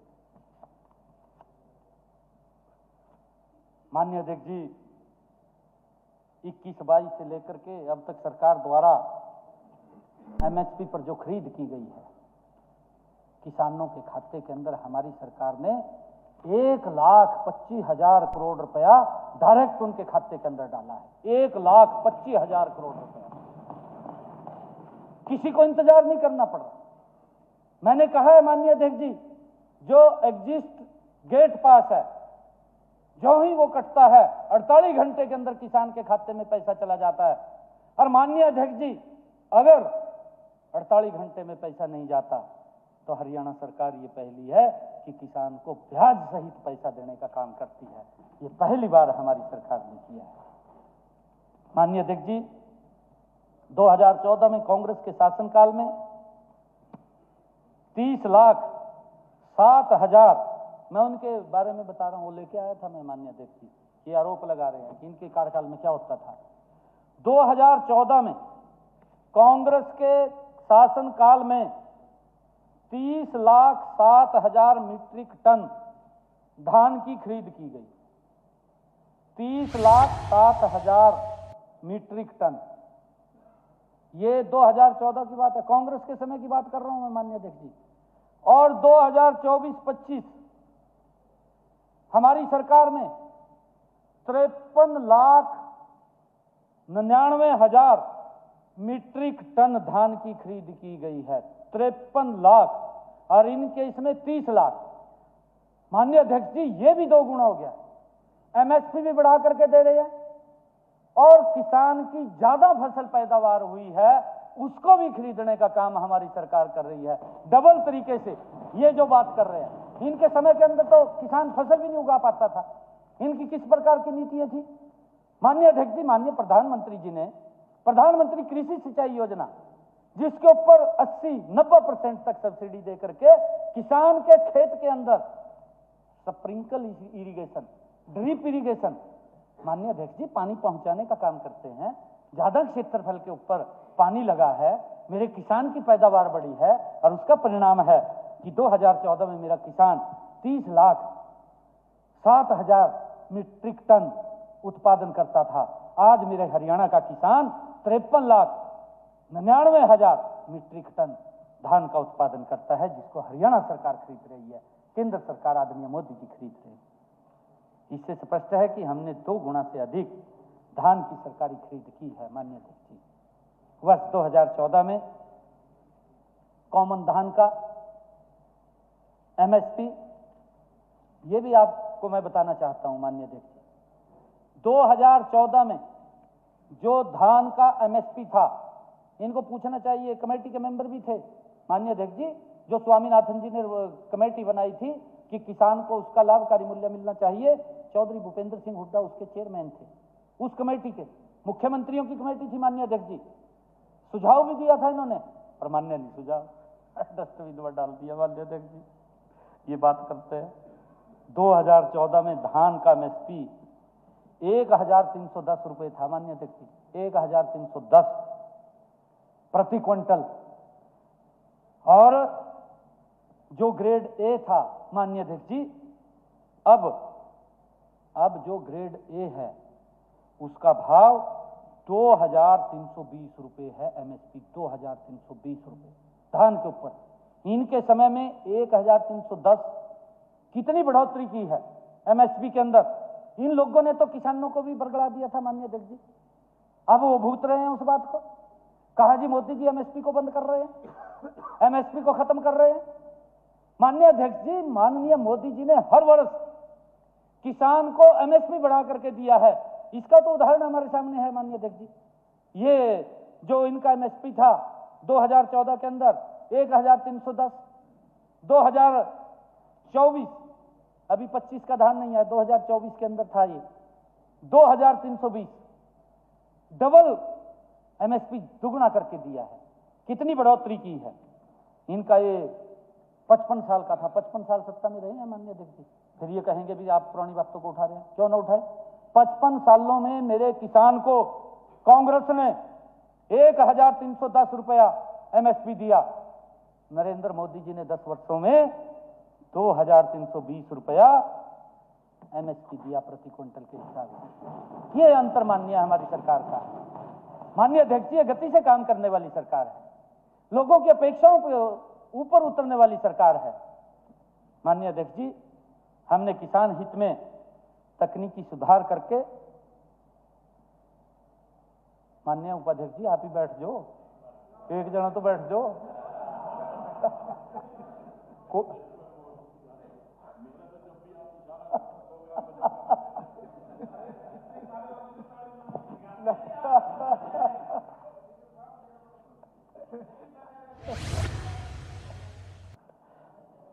माननीय अध्यक्ष जी, हमने तकनीकी सुधार करके समय समय पर भ्रष्टाचार को भी कम किया है।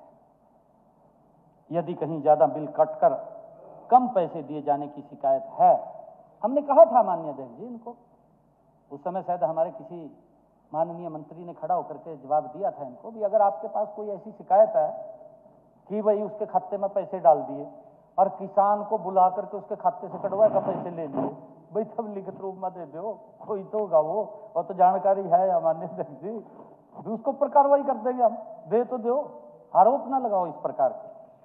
माननीय अध्यक्ष जी, आरोप भी इस प्रकार के हैं जिनका न पैर है न सर है, कुछ नहीं है, आरोप लगा दिया।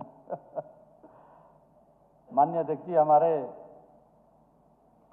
अर्जुन चौटाला जी भी बैठे हैं, इस बात पर आपत्ति है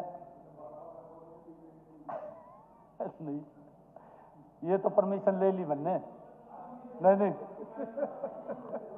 मंत्री जी, ये परमिशन अर्जुन चौटाला से ले लिया है, अभी कोई भी स्थिति हो आप बैठे रहिए।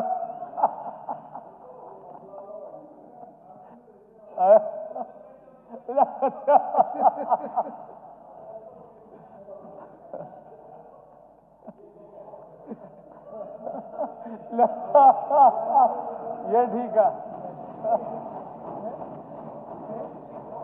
नहीं ये बढ़िया बात होगी अर्जुन जी। अर्जुन जी, आपने सांकेतिक कर दिया, धन्यवाद।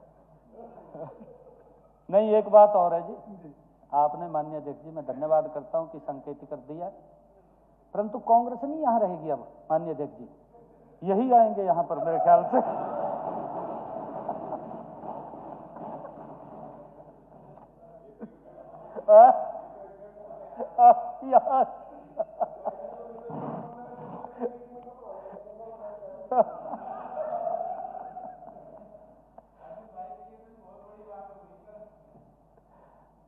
माननीय अध्यक्ष जी, अर्जुन चौटाला जी ने इस बात पर आपत्ति की है कि उन सभी फसलों की एमएसपी पर खरीद की गारंटी क्यों दे रहे हैं जिनमें से कुछ हरियाणा में पैदा ही नहीं होती। बात तो ठीक ही है माननीय अध्यक्ष जी, परंतु मैं बताना चाहूंगा कि हमने सोच समझ करके 24 फसलों के ऊपर खरीद तय की है। माननीय अध्यक्ष जी, हमें पता था कि यदि हम 24 से कम की गारंटी देते तो आप कहते फिरते कि सब फसलों की खरीद का निर्णय क्यों नहीं लिया। तो कांग्रेस के लोग हैं, ये कहते भी सारी फसलों का क्यों नहीं लिया, सारी का ले लेना चाहिए था। हमने इस करके कहा, हम तो इससे भी आगे बढ़ करके बोलते हैं माननीय अध्यक्ष जी कि हम हरियाणा के किसान की 100% फसल को एमएसपी पर खरीदेंगे, ये हम बोलते हैं माननीय अध्यक्ष जी, और हम खरीद भी रहे हैं। ऐसा नहीं बातें नहीं की, माननीय अध्यक्ष जी हम खरीद रहे हैं, किसी भी किसान को कोई दिक्कत नहीं। और माननीय अध्यक्ष जी मैं बताना चाहूंगा कि आपके दादाजी के समय में तो किन्नू भी पैदा नहीं होता था। अब आप चाहो तो टोकरा बोलते हैं, टोकरा भर का उठा लो, वहां पे इतना किन्नू पैदा हो रहा है, इतना किन्नू वहां पैदा हो रहा है। उसे भी, उस किन्नू को भी एमएसपी पर खरीदने की हमारी गारंटी है माननीय अध्यक्ष।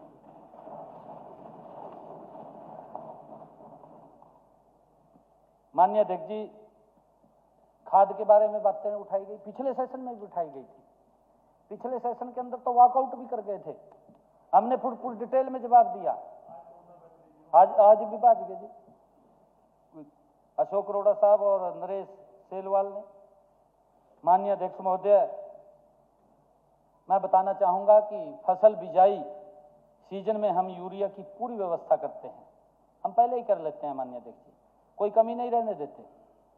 रब्बी सीजन 2024-25 के लिए राज्य में 14,56,000 मीट्रिक टन यूरिया खाद उपलब्ध कराया गया है, जिसमें से अभी तक 12,23,000 मीट्रिक टन की ही खपत हुई है, अभी और बचा पड़ा है। माननीय अध्यक्ष जी ये कहा यूरिया की कमियां, यूरिया गायब हो जाता है। पिछले रब्बी सीजन के दौरान माननीय अध्यक्ष जी मैं बताना चाहूंगा कि जो पिछला सीजन था उस सीजन में जो वो यूरिया की बिक्री हुई है वो बिक्री 11,06,000 मीट्रिक टन की हुई थी, जो पिछला सीजन था।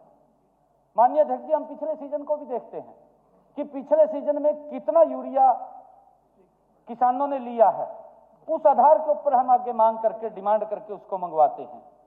वर्तमान में राज्य में 2,02,000 मीट्रिक टन यूरिया अभी भी माननीय अध्यक्ष जी उपलब्ध है। और मैं ये चले गए हैं, फिर माननीय अध्यक्ष जी मैं आपसे आग्रह करूंगा कि जब ये आए जरूर पढ़ करके इनको सुनाएं भी, ये बात बोलनी थी, वैसे तो इनको पता चल जाएगा। इनके बारे में बताना चाहता हूँ क्या स्थिति थी यूरिया की। माननीय मुख्यमंत्री जी क्योंकि सदन का समय थोड़ा बढ़ाना पड़ेगा, आपके अंदाजा कितना समय आप बताएं। अभी तो आध में आया हूँ जी। आज में आए हैं तो सदन का समय 2:30 बजे तक के लिए बढ़ाया जाता है। Thank you.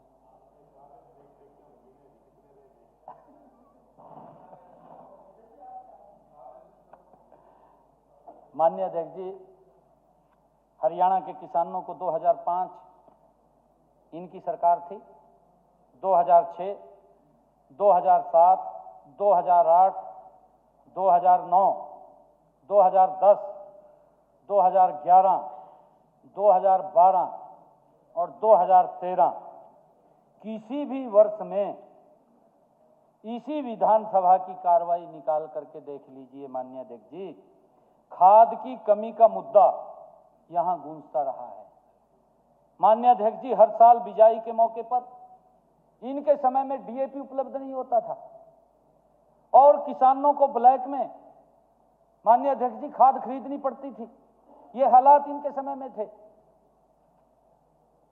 माननीय अध्यक्ष जी मैं विश्वास दिलाता हूं कि आगामी सीजन में भी किसानों को यूरिया डीएपी खाद की कमी का सामना नहीं करना पड़ेगा, ये हमारी सरकार की कटिबद्धता है। माननीय अध्यक्ष जी इन्होंने कहा कि किसान कर्ज के भार से दबा है, पता नहीं कहां से ये क्वेश्चन लाते हैं निकाल करके। ये बात माननीय अध्यक्ष जी अशोक अरोड़ा, कुलदीप वत्स, आदित्य चौटाला जी ने उठाई है माननीय अध्यक्ष जी, मैं बताना चाहूंगा कि आज किसान ने, मजदूर ने कांग्रेस को नकार दिया है। आप देख रहे हैं, थोड़ा सा झूठ तो इनका चला था, क्योंकि पता नहीं कौन, मैं तो आज इनको पूछता कि वही इतने सीनियर आदमी हैं, रघुवीर कादियान, भूपेंद्र सिंह हुड्डा, राहुल गांधी को क्यों नहीं समझाते? समझाना चाहिए। भी तय लाल किताब उठाए का खड़ा हो गया और कहने लगा कि मोदी आ गया तीसरी बार तो संविधान खत्म हो जाएगा। माननीय अध्यक्ष जी, संविधान खत्म नहीं हो रहा, संविधान की तो मोदी जी सुरक्षा कर रहे हैं, कांग्रेस खत्म हो रही है। वो लाल किताब ये दिखा रहा था कि भाई खतरा है, बचा लो, कांग्रेस खत्म हो रही है। दिल्ली के अंदर नॉन स्टॉप तीसरी बार 0 पे आउट हुई है, उसकी नींव हरियाणा में रखी गई है। हरियाणा के अंदर भी 0 पे आउट हो रही है, कांग्रेस नहीं बच रही है। उसको बचाने के लिए ये लोग इस प्रकार के षड्यंत्र रचते हैं। देश में माननीय अध्यक्ष जी, देश की सत्ता 5.5 दशक तक रही। अगर इस पार्टी ने किसान हित की सोची होती, मजदूर हित की सोची होती, तो आज इन्हें ये दिन न देखने पड़ते जो आज देख रहे। उठ का बाज गए ये तो हमने बैठा रखा है जहां से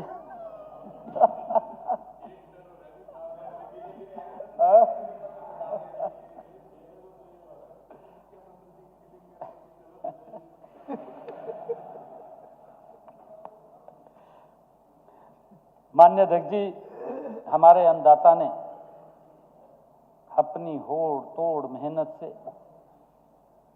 देश को खाद्यान्नों के मामले में न केवल आत्मनिर्भर बनाया, बल्कि निर्यात की स्थिति तक भी पहुंचाया है। माननीय अध्यक्ष जी, कांग्रेस ने बदले में किसान को कर्ज के मक्कड़ जाल में फंसा दिया। हमने किसान के कर्ज भार को कम करने के लिए एक मुश्त निपटान योजना शुरू की। इससे किसानों को बड़ी राहत मिली। हरियाणा में तो कांग्रेस की सरकार ने भूमि अधिग्रहण करके किसानों को भूमिहीन बना दिया था। कहीं तो हमने छुड़वाए हैं आदरणीय अध्यक्ष जी। जब 2014 में हमारी सरकार आई, किसानों को वापस की हमने जमीनें। CLU के नाम पर कॉलोनाइजर को लाभ पहुंचाया। माननीय अध्यक्ष जी, हमने किसानों की खुशहाली और कृषि को और अधिक लाभकारी बनाने के लिए पिछले 10.5 वर्षों में कारगर ढंग से हमारी सरकार काम किया है। हम कृषि का विविधीकरण कर रहे हैं, किसानों को जागरूक कर रहे हैं। छोटी होती जोतों को लाभकारी बनाने के लिए आदरणीय अध्यक्ष जी, बागवानी को बढ़ावा दिया जा रहा है। किसानों को हॉरिजेंटल फार्मिंग की जगह वर्टिकल फार्मिंग की पद्धति अपनाने के लिए प्रोत्साहित किया जा रहा है।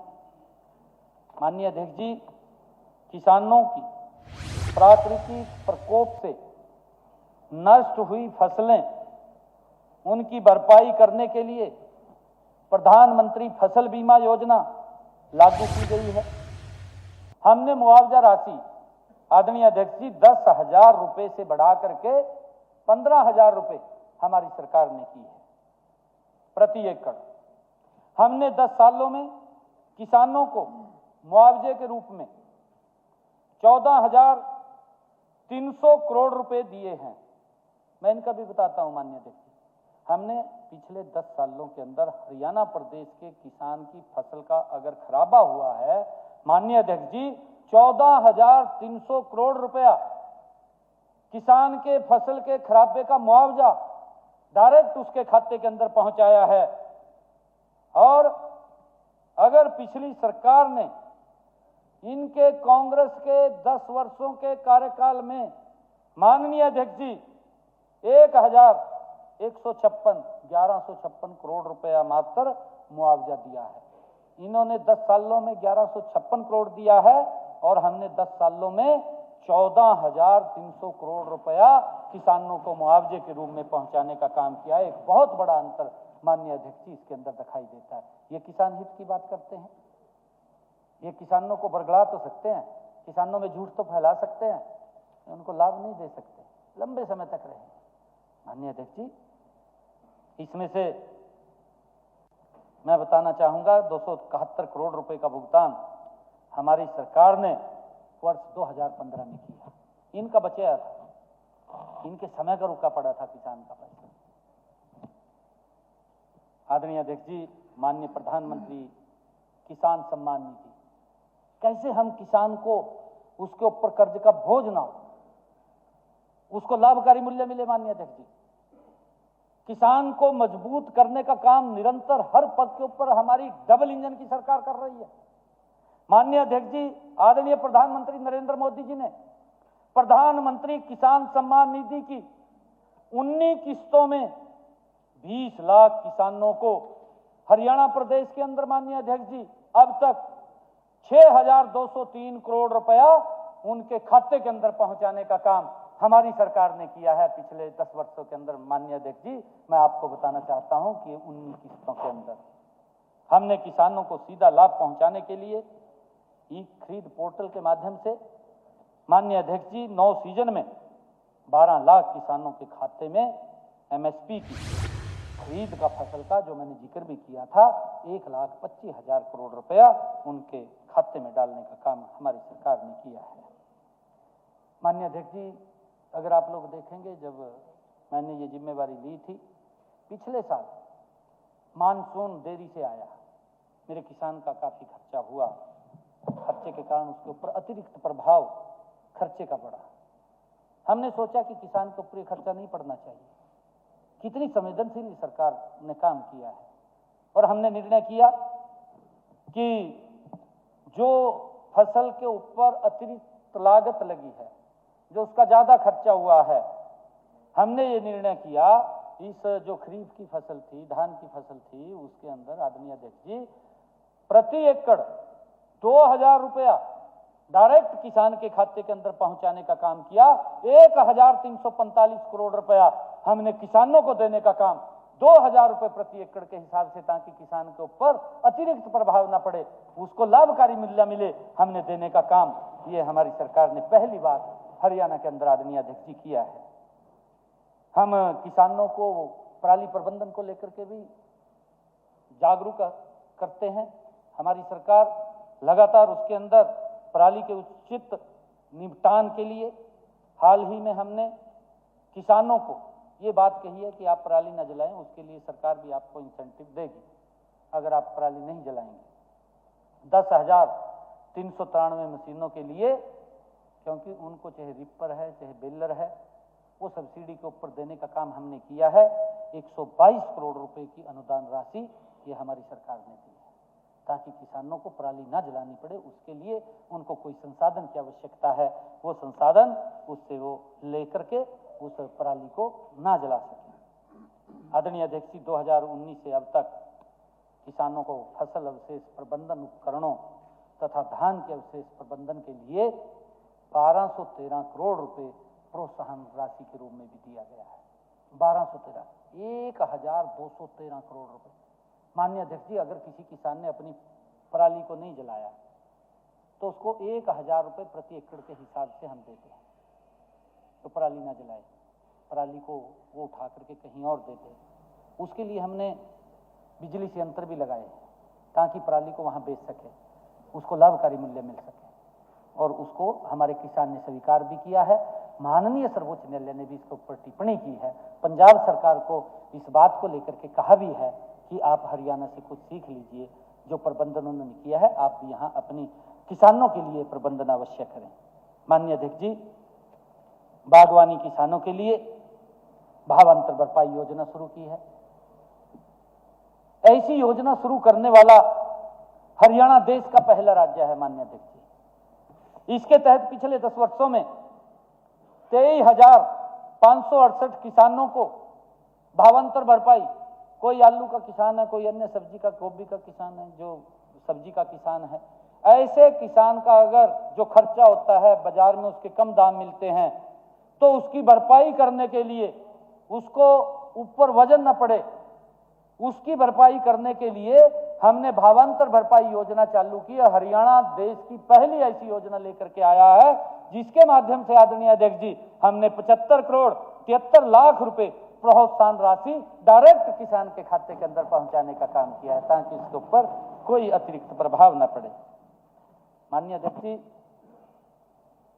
बेसहारा पशुओं को लेकर के अभी भी एक कॉलिंग अटेंशन जिसके ऊपर अभी चर्चा हो रही थी, बेसहारा पशुओं की समस्या को लेकर के अशोक अरोड़ा जी, गीता भुक्कल जी और नरेश सेलवाल जी, इन्होंने इस बात को उठाया है। माननीय अध्यक्ष जी, प्रदेश को बेसहारा गौवंश से मुक्त करना हमारी प्राथमिकता है। इसके लिए 3 गौ अभ्यारण्य स्थापित किए गए हैं।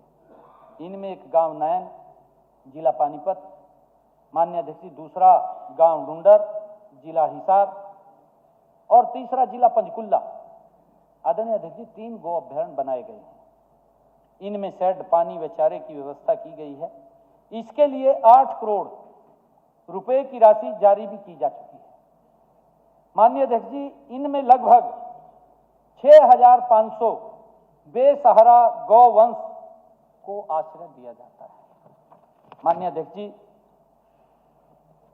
मैंने ये घोषणा की थी कि जो हमारा बेसहारा गोवंश है उसके पुनर्वास के लिए 200 गौशालाओं को शेड बनाने के लिए 10 लाख रुपए प्रति गौशाला अनुदान दिया जाएगा।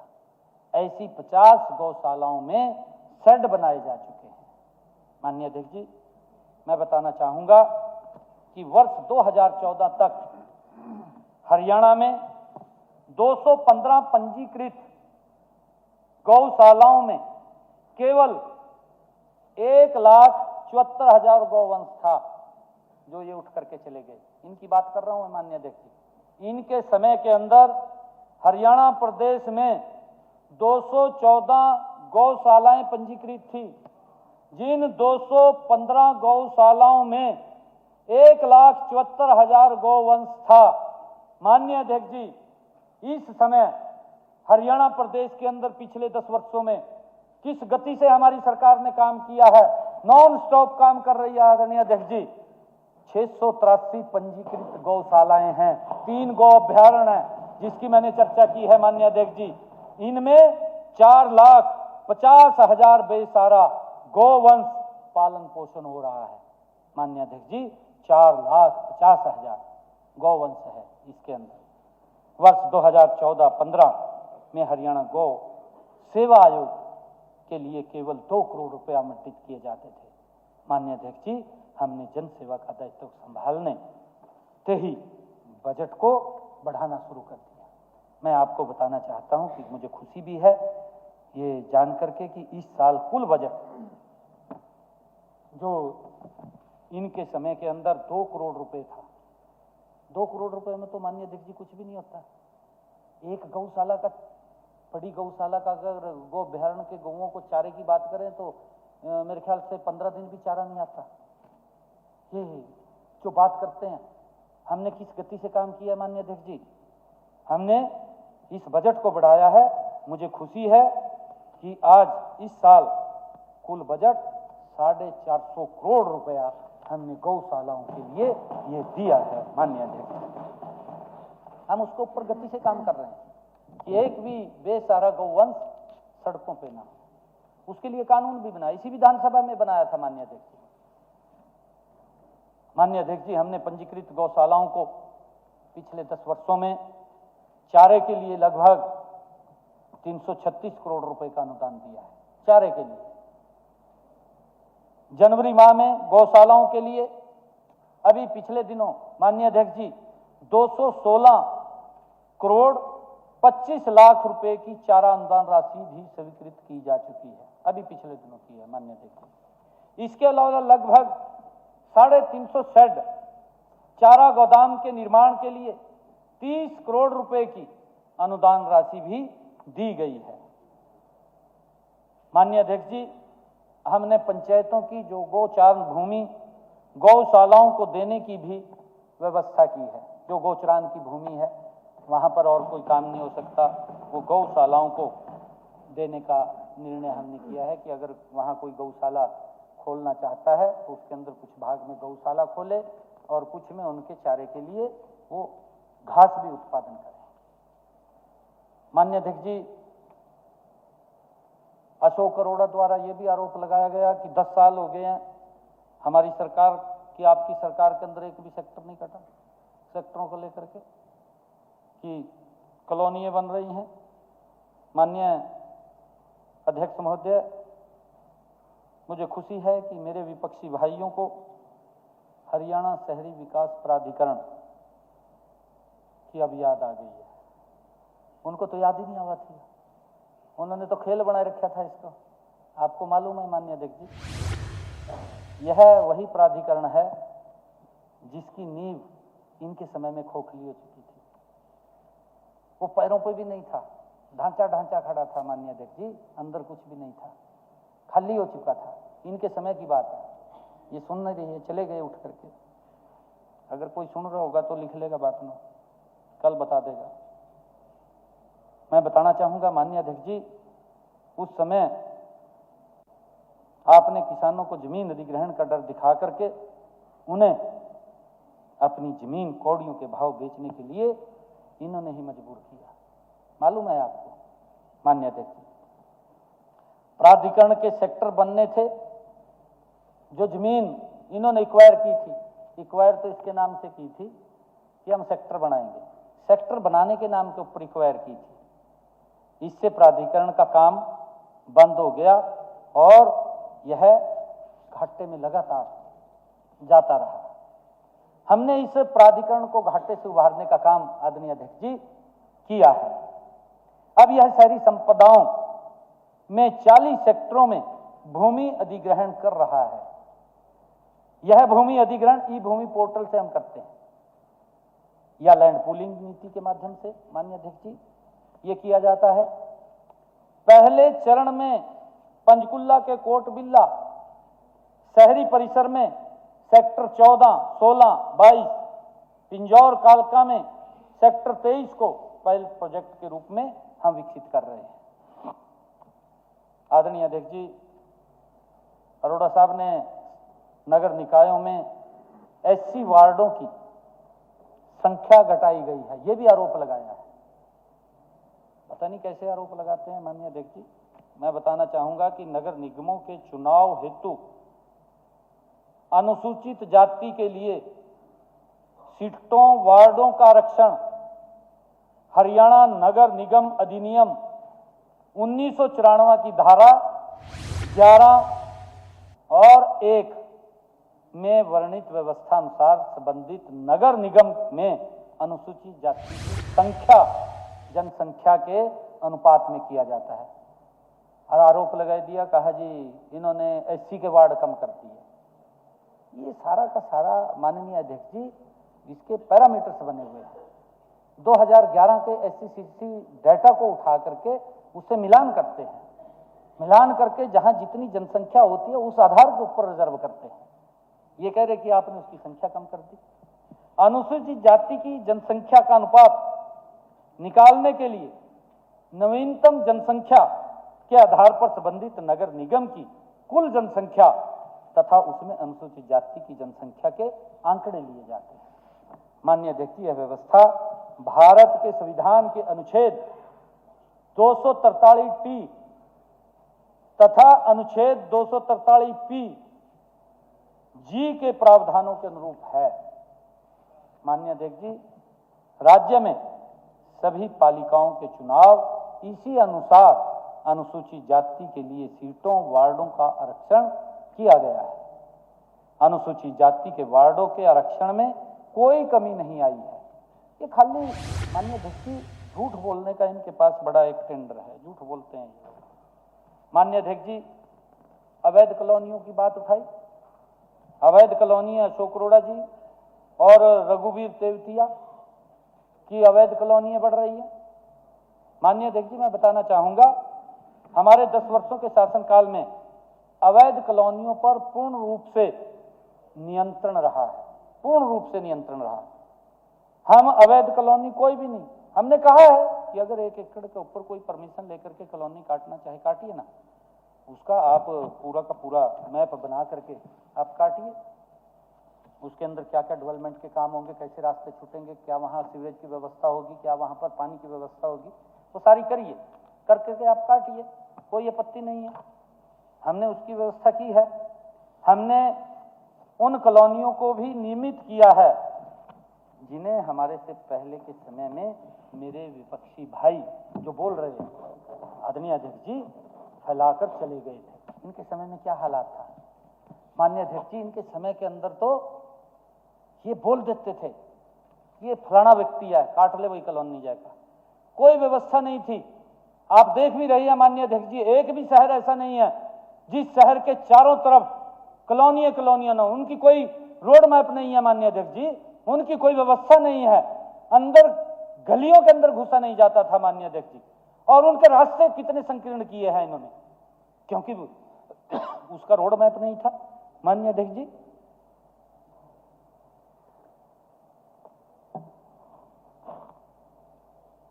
कोई रोड मैप नहीं था। किस तरीके से ये किसी भी व्यक्ति को खड़ा कर देते थे कि जाकर के कॉलोनी काट लेते थे। इनके संरक्षण में पनपते थे वो लोग, अवैध कॉलोनी काटते थे। माननीय अध्यक्ष जी, मैं आपको बताना चाहूंगा कि कांग्रेस के 10 साल के शासनकाल में 874 कॉलोनियों को हमारी सरकार ने नियमित किया करके वहां पर सुविधाएं दी हैं, वहां बिजली की, पानी की, सीवरेज की, गलियों की। 874 कॉलोनियों को ये कहा जी आप कॉलोनियां बढ़ रही हैं। भाइयों किस प्रकार का माननीय अध्यक्ष जी आरोप लगाते हैं। हमने 2147 कॉलोनियों को नियमित किया है। माननीय अध्यक्ष जी, मैं बताना चाहूंगा कि हम नियमित आधार पर इस अवैध कॉलोनियों के खिलाफ अपेक्षित कार्रवाई भी हम कर रहे हैं। अगर कहीं हमें कोई सूचना मिलती है, हमने अधिकारियों को भी कहा है, ड्रोन से मैपिंग भी होती है, कहीं को अवैध कॉलोनी कटती है तो उसके ऊपर हम कार्रवाई भी करते हैं।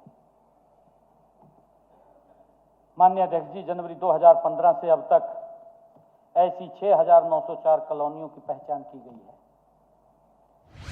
इनके समय की जो कॉलोनियां बनी थी, अभी तक इनमें से 26,650 एकड़ भूमि वाली 3,937 कॉलोनियों को हमने ध्वस्त भी किया है, जो अवैध कॉलोनियां बनी थी। इसके अलावा 1,869 उल्लंघनकर्ताओं के खिलाफ कार्रवाई भी की है।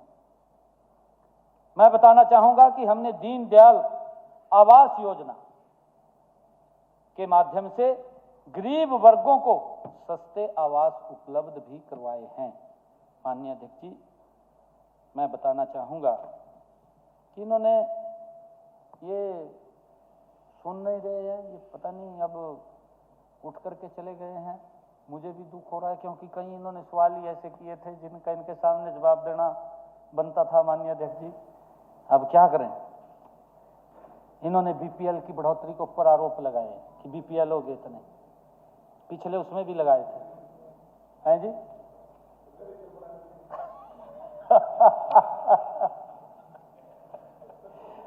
पिछले 70 के अंदर भी माननीय अध्यक्ष जी ने आरोप लगाए, अब फिर आरोप लगाया कि आप बीपीएल से बाहर काटने की बात कर रहे हैं और आपके यहां इतने बीपीएल हो गए हैं। माननीय अध्यक्ष महोदय, आंकड़े जो ये कह रहे हैं कि गलत नहीं है, मैं बताना चाहता हूं कि व्यवस्था परिवर्तन की बात है, व्यवस्था परिवर्तन हुआ है। भाजपा सरकार ने पिछले 10 वर्षों में जो परिवर्तन किया है, माननीय अध्यक्ष जी, मैं याद दिलाना चाहता हूं कि जब हमने परिवार पहचान पत्र बनाए, उसमें परिवार के मुखिया द्वारा दी गई जानकारी, माननीय अध्यक्ष जी, जो परिवार का मुखिया है उसने जो जानकारी दी है, उस आधार पर अपात्र लोगों की पेंशन काटी गई। हमने पिछले दिनों एक अभियान चलाया था कि जो परिवार पहचान पत्र बने और उसमें उन्होंने अपनी इनकम बताई, अपने आप भरी, उन्होंने अपनी इनकम भरी। तो उसके अंदर इन्होंने इस बात को उठाया कि जब अपात्र लोग जिन्होंने उसके अंदर अपनी इनकम ज्यादा भरी तो उनकी पेंशन कटी, तो यही लोग जगह जगह जाकर के प्रचार करते थे। ये लोग बोलते थे क्या हाय तौबा इन्होंने किया माननीय अध्यक्ष जी, गांव गांव जाकर के लोगों के बीच में जाकर के कि ये परिवार पहचान पत्र नहीं है, इसका मजाक किया इन्होंने जाकर के। माननीय अध्यक्ष जी इसका मजाक करते थे और जाकर के बोलते थे कि ये पहचान पत्र नहीं है, ये परमानेंट परेशानी पत्र है। ये बात बोलते थे ये लोग, परमानेंट परेशानी पत्र बोलते थे ये लोग इसको, परिवार पहचान पत्र को। और माननीय अध्यक्ष जी हमारी मंशा ये शुरू से रही है कि पात्र व्यक्ति को लाभ मिलना चाहिए, पात्र व्यक्ति सरकार की योजना से छूटना नहीं चाहिए। और ये पहली बार है कि हमारी सरकार ने पिछले 10 वर्षों में उस सिस्टम का परिवर्तन किया है। जो अंतिम व्यक्ति, जो लाइन के अंदर अंतिम व्यक्ति था, जो गरीब व्यक्ति था, जिसको गांव में जाकर के कोई देखता पूछता नहीं था, पहली बार ये सरकार उसके घर तक पहुंची है माननीय अध्यक्ष जी, उसको जाकर के लाभ दिया। माननीय अध्यक्ष जी अभी तो इन लोगों को तकलीफ हो रही है कि इतने बीपीएल बन गए। पहले ये उसको लेकर के बोल रहे थे कि इतनी पेंशन वो कट गई है, ये तो परमानेंट परेशान पत्र है, हम आएंगे इस पोर्टल को बंद कर देंगे, इस प्रकार का दुष्प्रचार करते घूमते थे। ये तो राज्य है फिर थे। परंतु मैं बताना चाहूंगा कि हमने इसी के माध्यम से उस व्यवस्था परिवर्तन को ठीक किया, आज लोग उसकी प्रशंसा कर रहे हैं। माननीय अध्यक्ष जी अगर इतने बीपीएल कार्ड बन गए हैं तो मैं आज इस महान सदन के अंदर, वो तो यहाँ नहीं है, इन्होंने बड़े आरोप लगाए हैं, पीछे भी लगाए हैं, हम जो गलत कोई बीपीएल कार्ड बना है उसकी जांच कराएंगे, अगर कोई गलत है उसको जरूर काटेंगे। परंतु मैं ये भी बात कहना चाहता हूं क्योंकि विपक्ष इस बात को लेकर के लगातार दुष्प्रचार करता है कि गरीब व्यक्ति को क्यों लाभ मिल रहा है, हमारी सरकार का देह है कि पात्र व्यक्ति तक माननीय अध्यक्ष जी लाभ पहुंचे। अगर ये उस बात से खुश नहीं है तो हम इसकी अवश्य जांच कराएंगे और जांच करा करके जो अपात्र व्यक्ति है उन लोगों को इस बीपीएल श्रेणी से बाहर करेंगे। अगर ऐसे कोई पात्र व्यक्ति हैं कि जो इस श्रेणी में नहीं आते, वो स्वयं अगर बाहर चले जाएं तो अच्छा है, ठीक है, मैं ये कहना चाहता हूं। नहीं तो क्योंकि विपक्ष वाले ये लगातार इसका दुष्प्रचार कर रहे हैं कि बीपीएल ज्यादा बन गए, बीपीएल ज्यादा बन गए। भाई हम जांच करा लेंगे, कोई बात नहीं, जांच कराएंगे, अगर कोई अपात्र व्यक्ति होगा उसको बाहर करेंगे इस श्रेणी से। माननीय अध्यक्ष महोदय पिछले 10 वर्षों में गरीबी रेखा के नीचे के परिवारों की संख्या का अनुमान लगाने की व्यवस्था भी बदली गई है। माननीय अध्यक्ष जी केंद्र सरकार का नियम था कि किसी भी राज्य में उसकी जनसंख्या का 21% से अधिक लोग गरीबी रेखा से अधिक नहीं हो सकते। आदरणीय अध्यक्ष जी राज्य सरकारों का अधिकार था कि वो इस कैप के नीचे परिवारों को 5 मानदंडों के आधार पर चिन्हित करके बीपीएल घोषित कर दें। आदरणीय अध्यक्ष जी उन्हें पीले राशन कार्ड दे दें। इसके साथ ही एक मापदंड यह भी था कि परिवार की वार्षिक आय 1,20,000 से अधिक नहीं होनी चाहिए। ये भी एक पैरामीटर इसका था कि 1,20,000 रुपए से इनकम अगर किसी की कम होगी वो बीपीएल की श्रेणी में आएगा। माननीय अध्यक्ष जी इस वजह से सिफारिशों का कारोबार चलता था इनके समय में, बीपीएल नहीं बनते थे, लोग घूमते रहते थे। मैंने कहा है जो पात्र व्यक्ति था माननीय अध्यक्ष जी उसको तो बीपीएल नहीं बनता था, जो गरीब व्यक्ति था, जो गांव के अंदर बैठा था, उसका बीपीएल नहीं बनता था, किसी और का इनके समय में बीपीएल बन जाता था।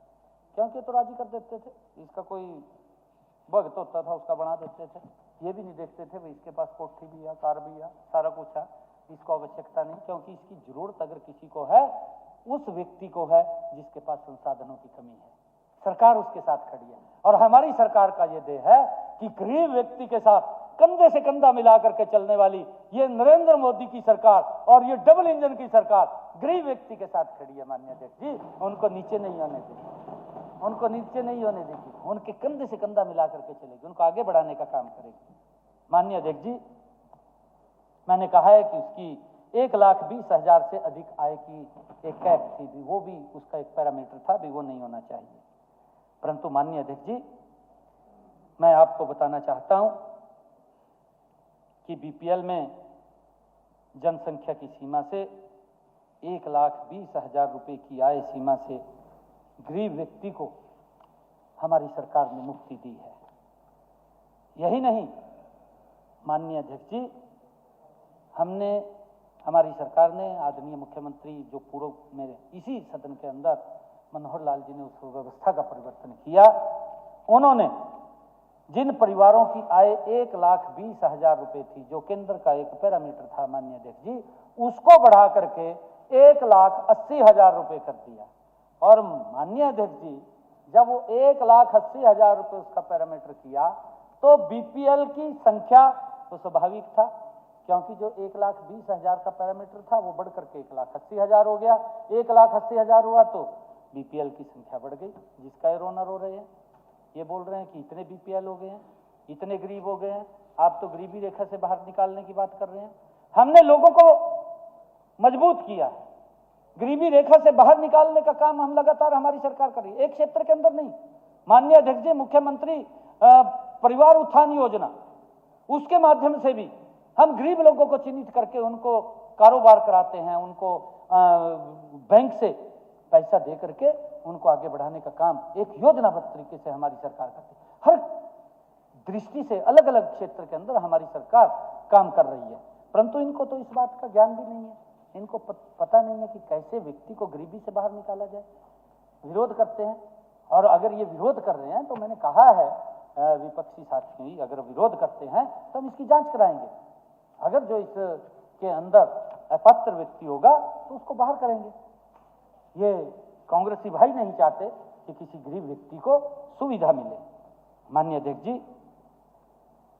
तकरीबन जब 1,80,000 रुपए इनकम हुई तो 32 लाख परिवार इसके अंदर जुड़ गए। ये बात बोल रहे हैं माननीय अध्यक्ष जी, 32 लाख परिवार जुड़ गए। 1,20,000 जब इसको 1,80,000 किया तो इसमें 32 लाख परिवार और जुड़ गए, और पहली बार ऐसे परिवारों को सरकार की योजनाओं का लाभ मिलना शुरू हुआ है। माननीय अध्यक्ष जी, मैं ये भी बताना चाहूंगा कि पहले यह सूची बनाते समय जो फैमिली साइज लिया जाता था उसमें 5 व्यक्ति प्रति परिवार से अधिक नहीं बैठता था।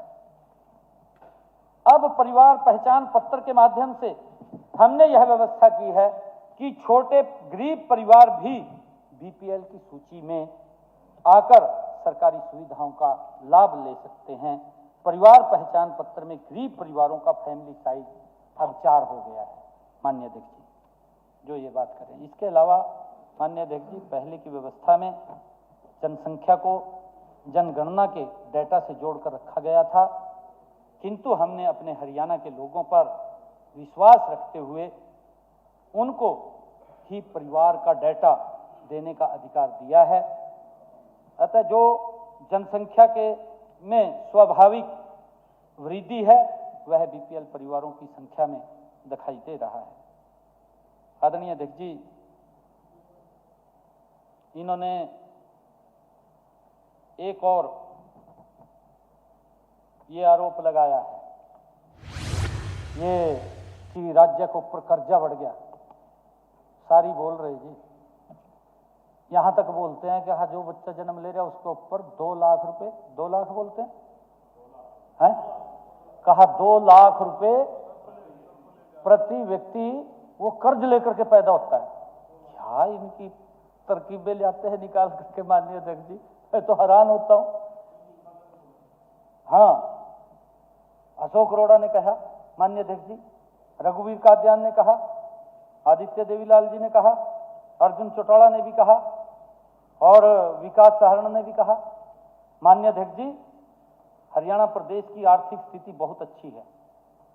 मैं इस बात से पहले भी मैंने इस बात से पूरे प्रदेश को अवगत कराया था, अब भी मैं अवगत कराता हूं कि हमारी जो आर्थिक स्थिति है हरियाणा प्रदेश की वो बहुत अच्छी है, उसमें कोई दिक्कत नहीं है। हमने निर्धारित मानदंडों के अंदर ही रह करके कर्ज कभी नहीं लिया। माननीय अध्यक्ष जी, मानदंडों से अधिक कभी कर्ज नहीं लिया। माननीय अध्यक्ष जी, इसके ऊपर मैं विस्तार अपने बजट सत्र के अंदर दूंगा। इन लोगों को मैं बजट सत्र अभी आने वाला है, बजट सत्र के अंदर एक मेरा आग्रह है माननीय अध्यक्ष जी, मैं ये कहना चाहूंगा कि इनको जरूर आप समझाएं कि कहते बजट सत्र में जरूर बैठा है। अच्छा कुछ ये जा ना सके माननीय अध्यक्ष जी बाहर, इनको जरूर बैठाएं है ये उठ के ना जाएं, क्योंकि इन्होंने बड़ी बात उठाई है बजट सत्र में, इसका पूरा जवाब दूंगा माननीय अध्यक्ष जी। औद्योगिक विकास की बात करी गई। माननीय अध्यक्ष जी, निर्मल सिंह, विनेश फोगाट, औद्योगिक विकास के बारे में कहा गया है। माननीय अध्यक्ष जी, मैं बताना चाहता हूं आपके माध्यम से बहादुरगढ़ से, और हमारे विधायक हैं राजेश जून जी, उनसे मैं अनुरोध करना चाहूंगा कि कांग्रेस के विधायकों को जो बहादुरगढ़ में फुटवियर पार्क स्थापित हुआ है, जिसमें युवाओं को, इतने युवाओं को रोजगार वहां मिल रहा है, इनको जरूर वहां गमाने का काम करें, इनको दिखाने का काम करें। हमने वहां पर सेक्टर 17 में फुटवियर पार्क बनाया है। इसमें लगभग 2500 विनिर्माण इकाइयां स्थापित वहां पर हैं। इस उद्योग का वार्षिक कारोबार लगभग 50,000 करोड़ रुपए से अधिक का है। माननीय अध्यक्ष जी, पिछले एक दशक में अकेले पिछले 10 वर्षों में HSIIDC ने बहादुरगढ़ में लगभग 50 औद्योगिक प्लांट आवंटित किए हैं, जिनमें 350 करोड़ रुपए का निवेश हुआ है। माननीय अध्यक्ष जी, आपके नजदीक ही IMT रोहतक में भी लगभग 70 एकड़ क्षेत्र में एक और फुटवियर पार्क का विकास और विस्तार किया गया है। इसमें पहले से ही 94 प्लांट आवंटित किए जा चुके हैं।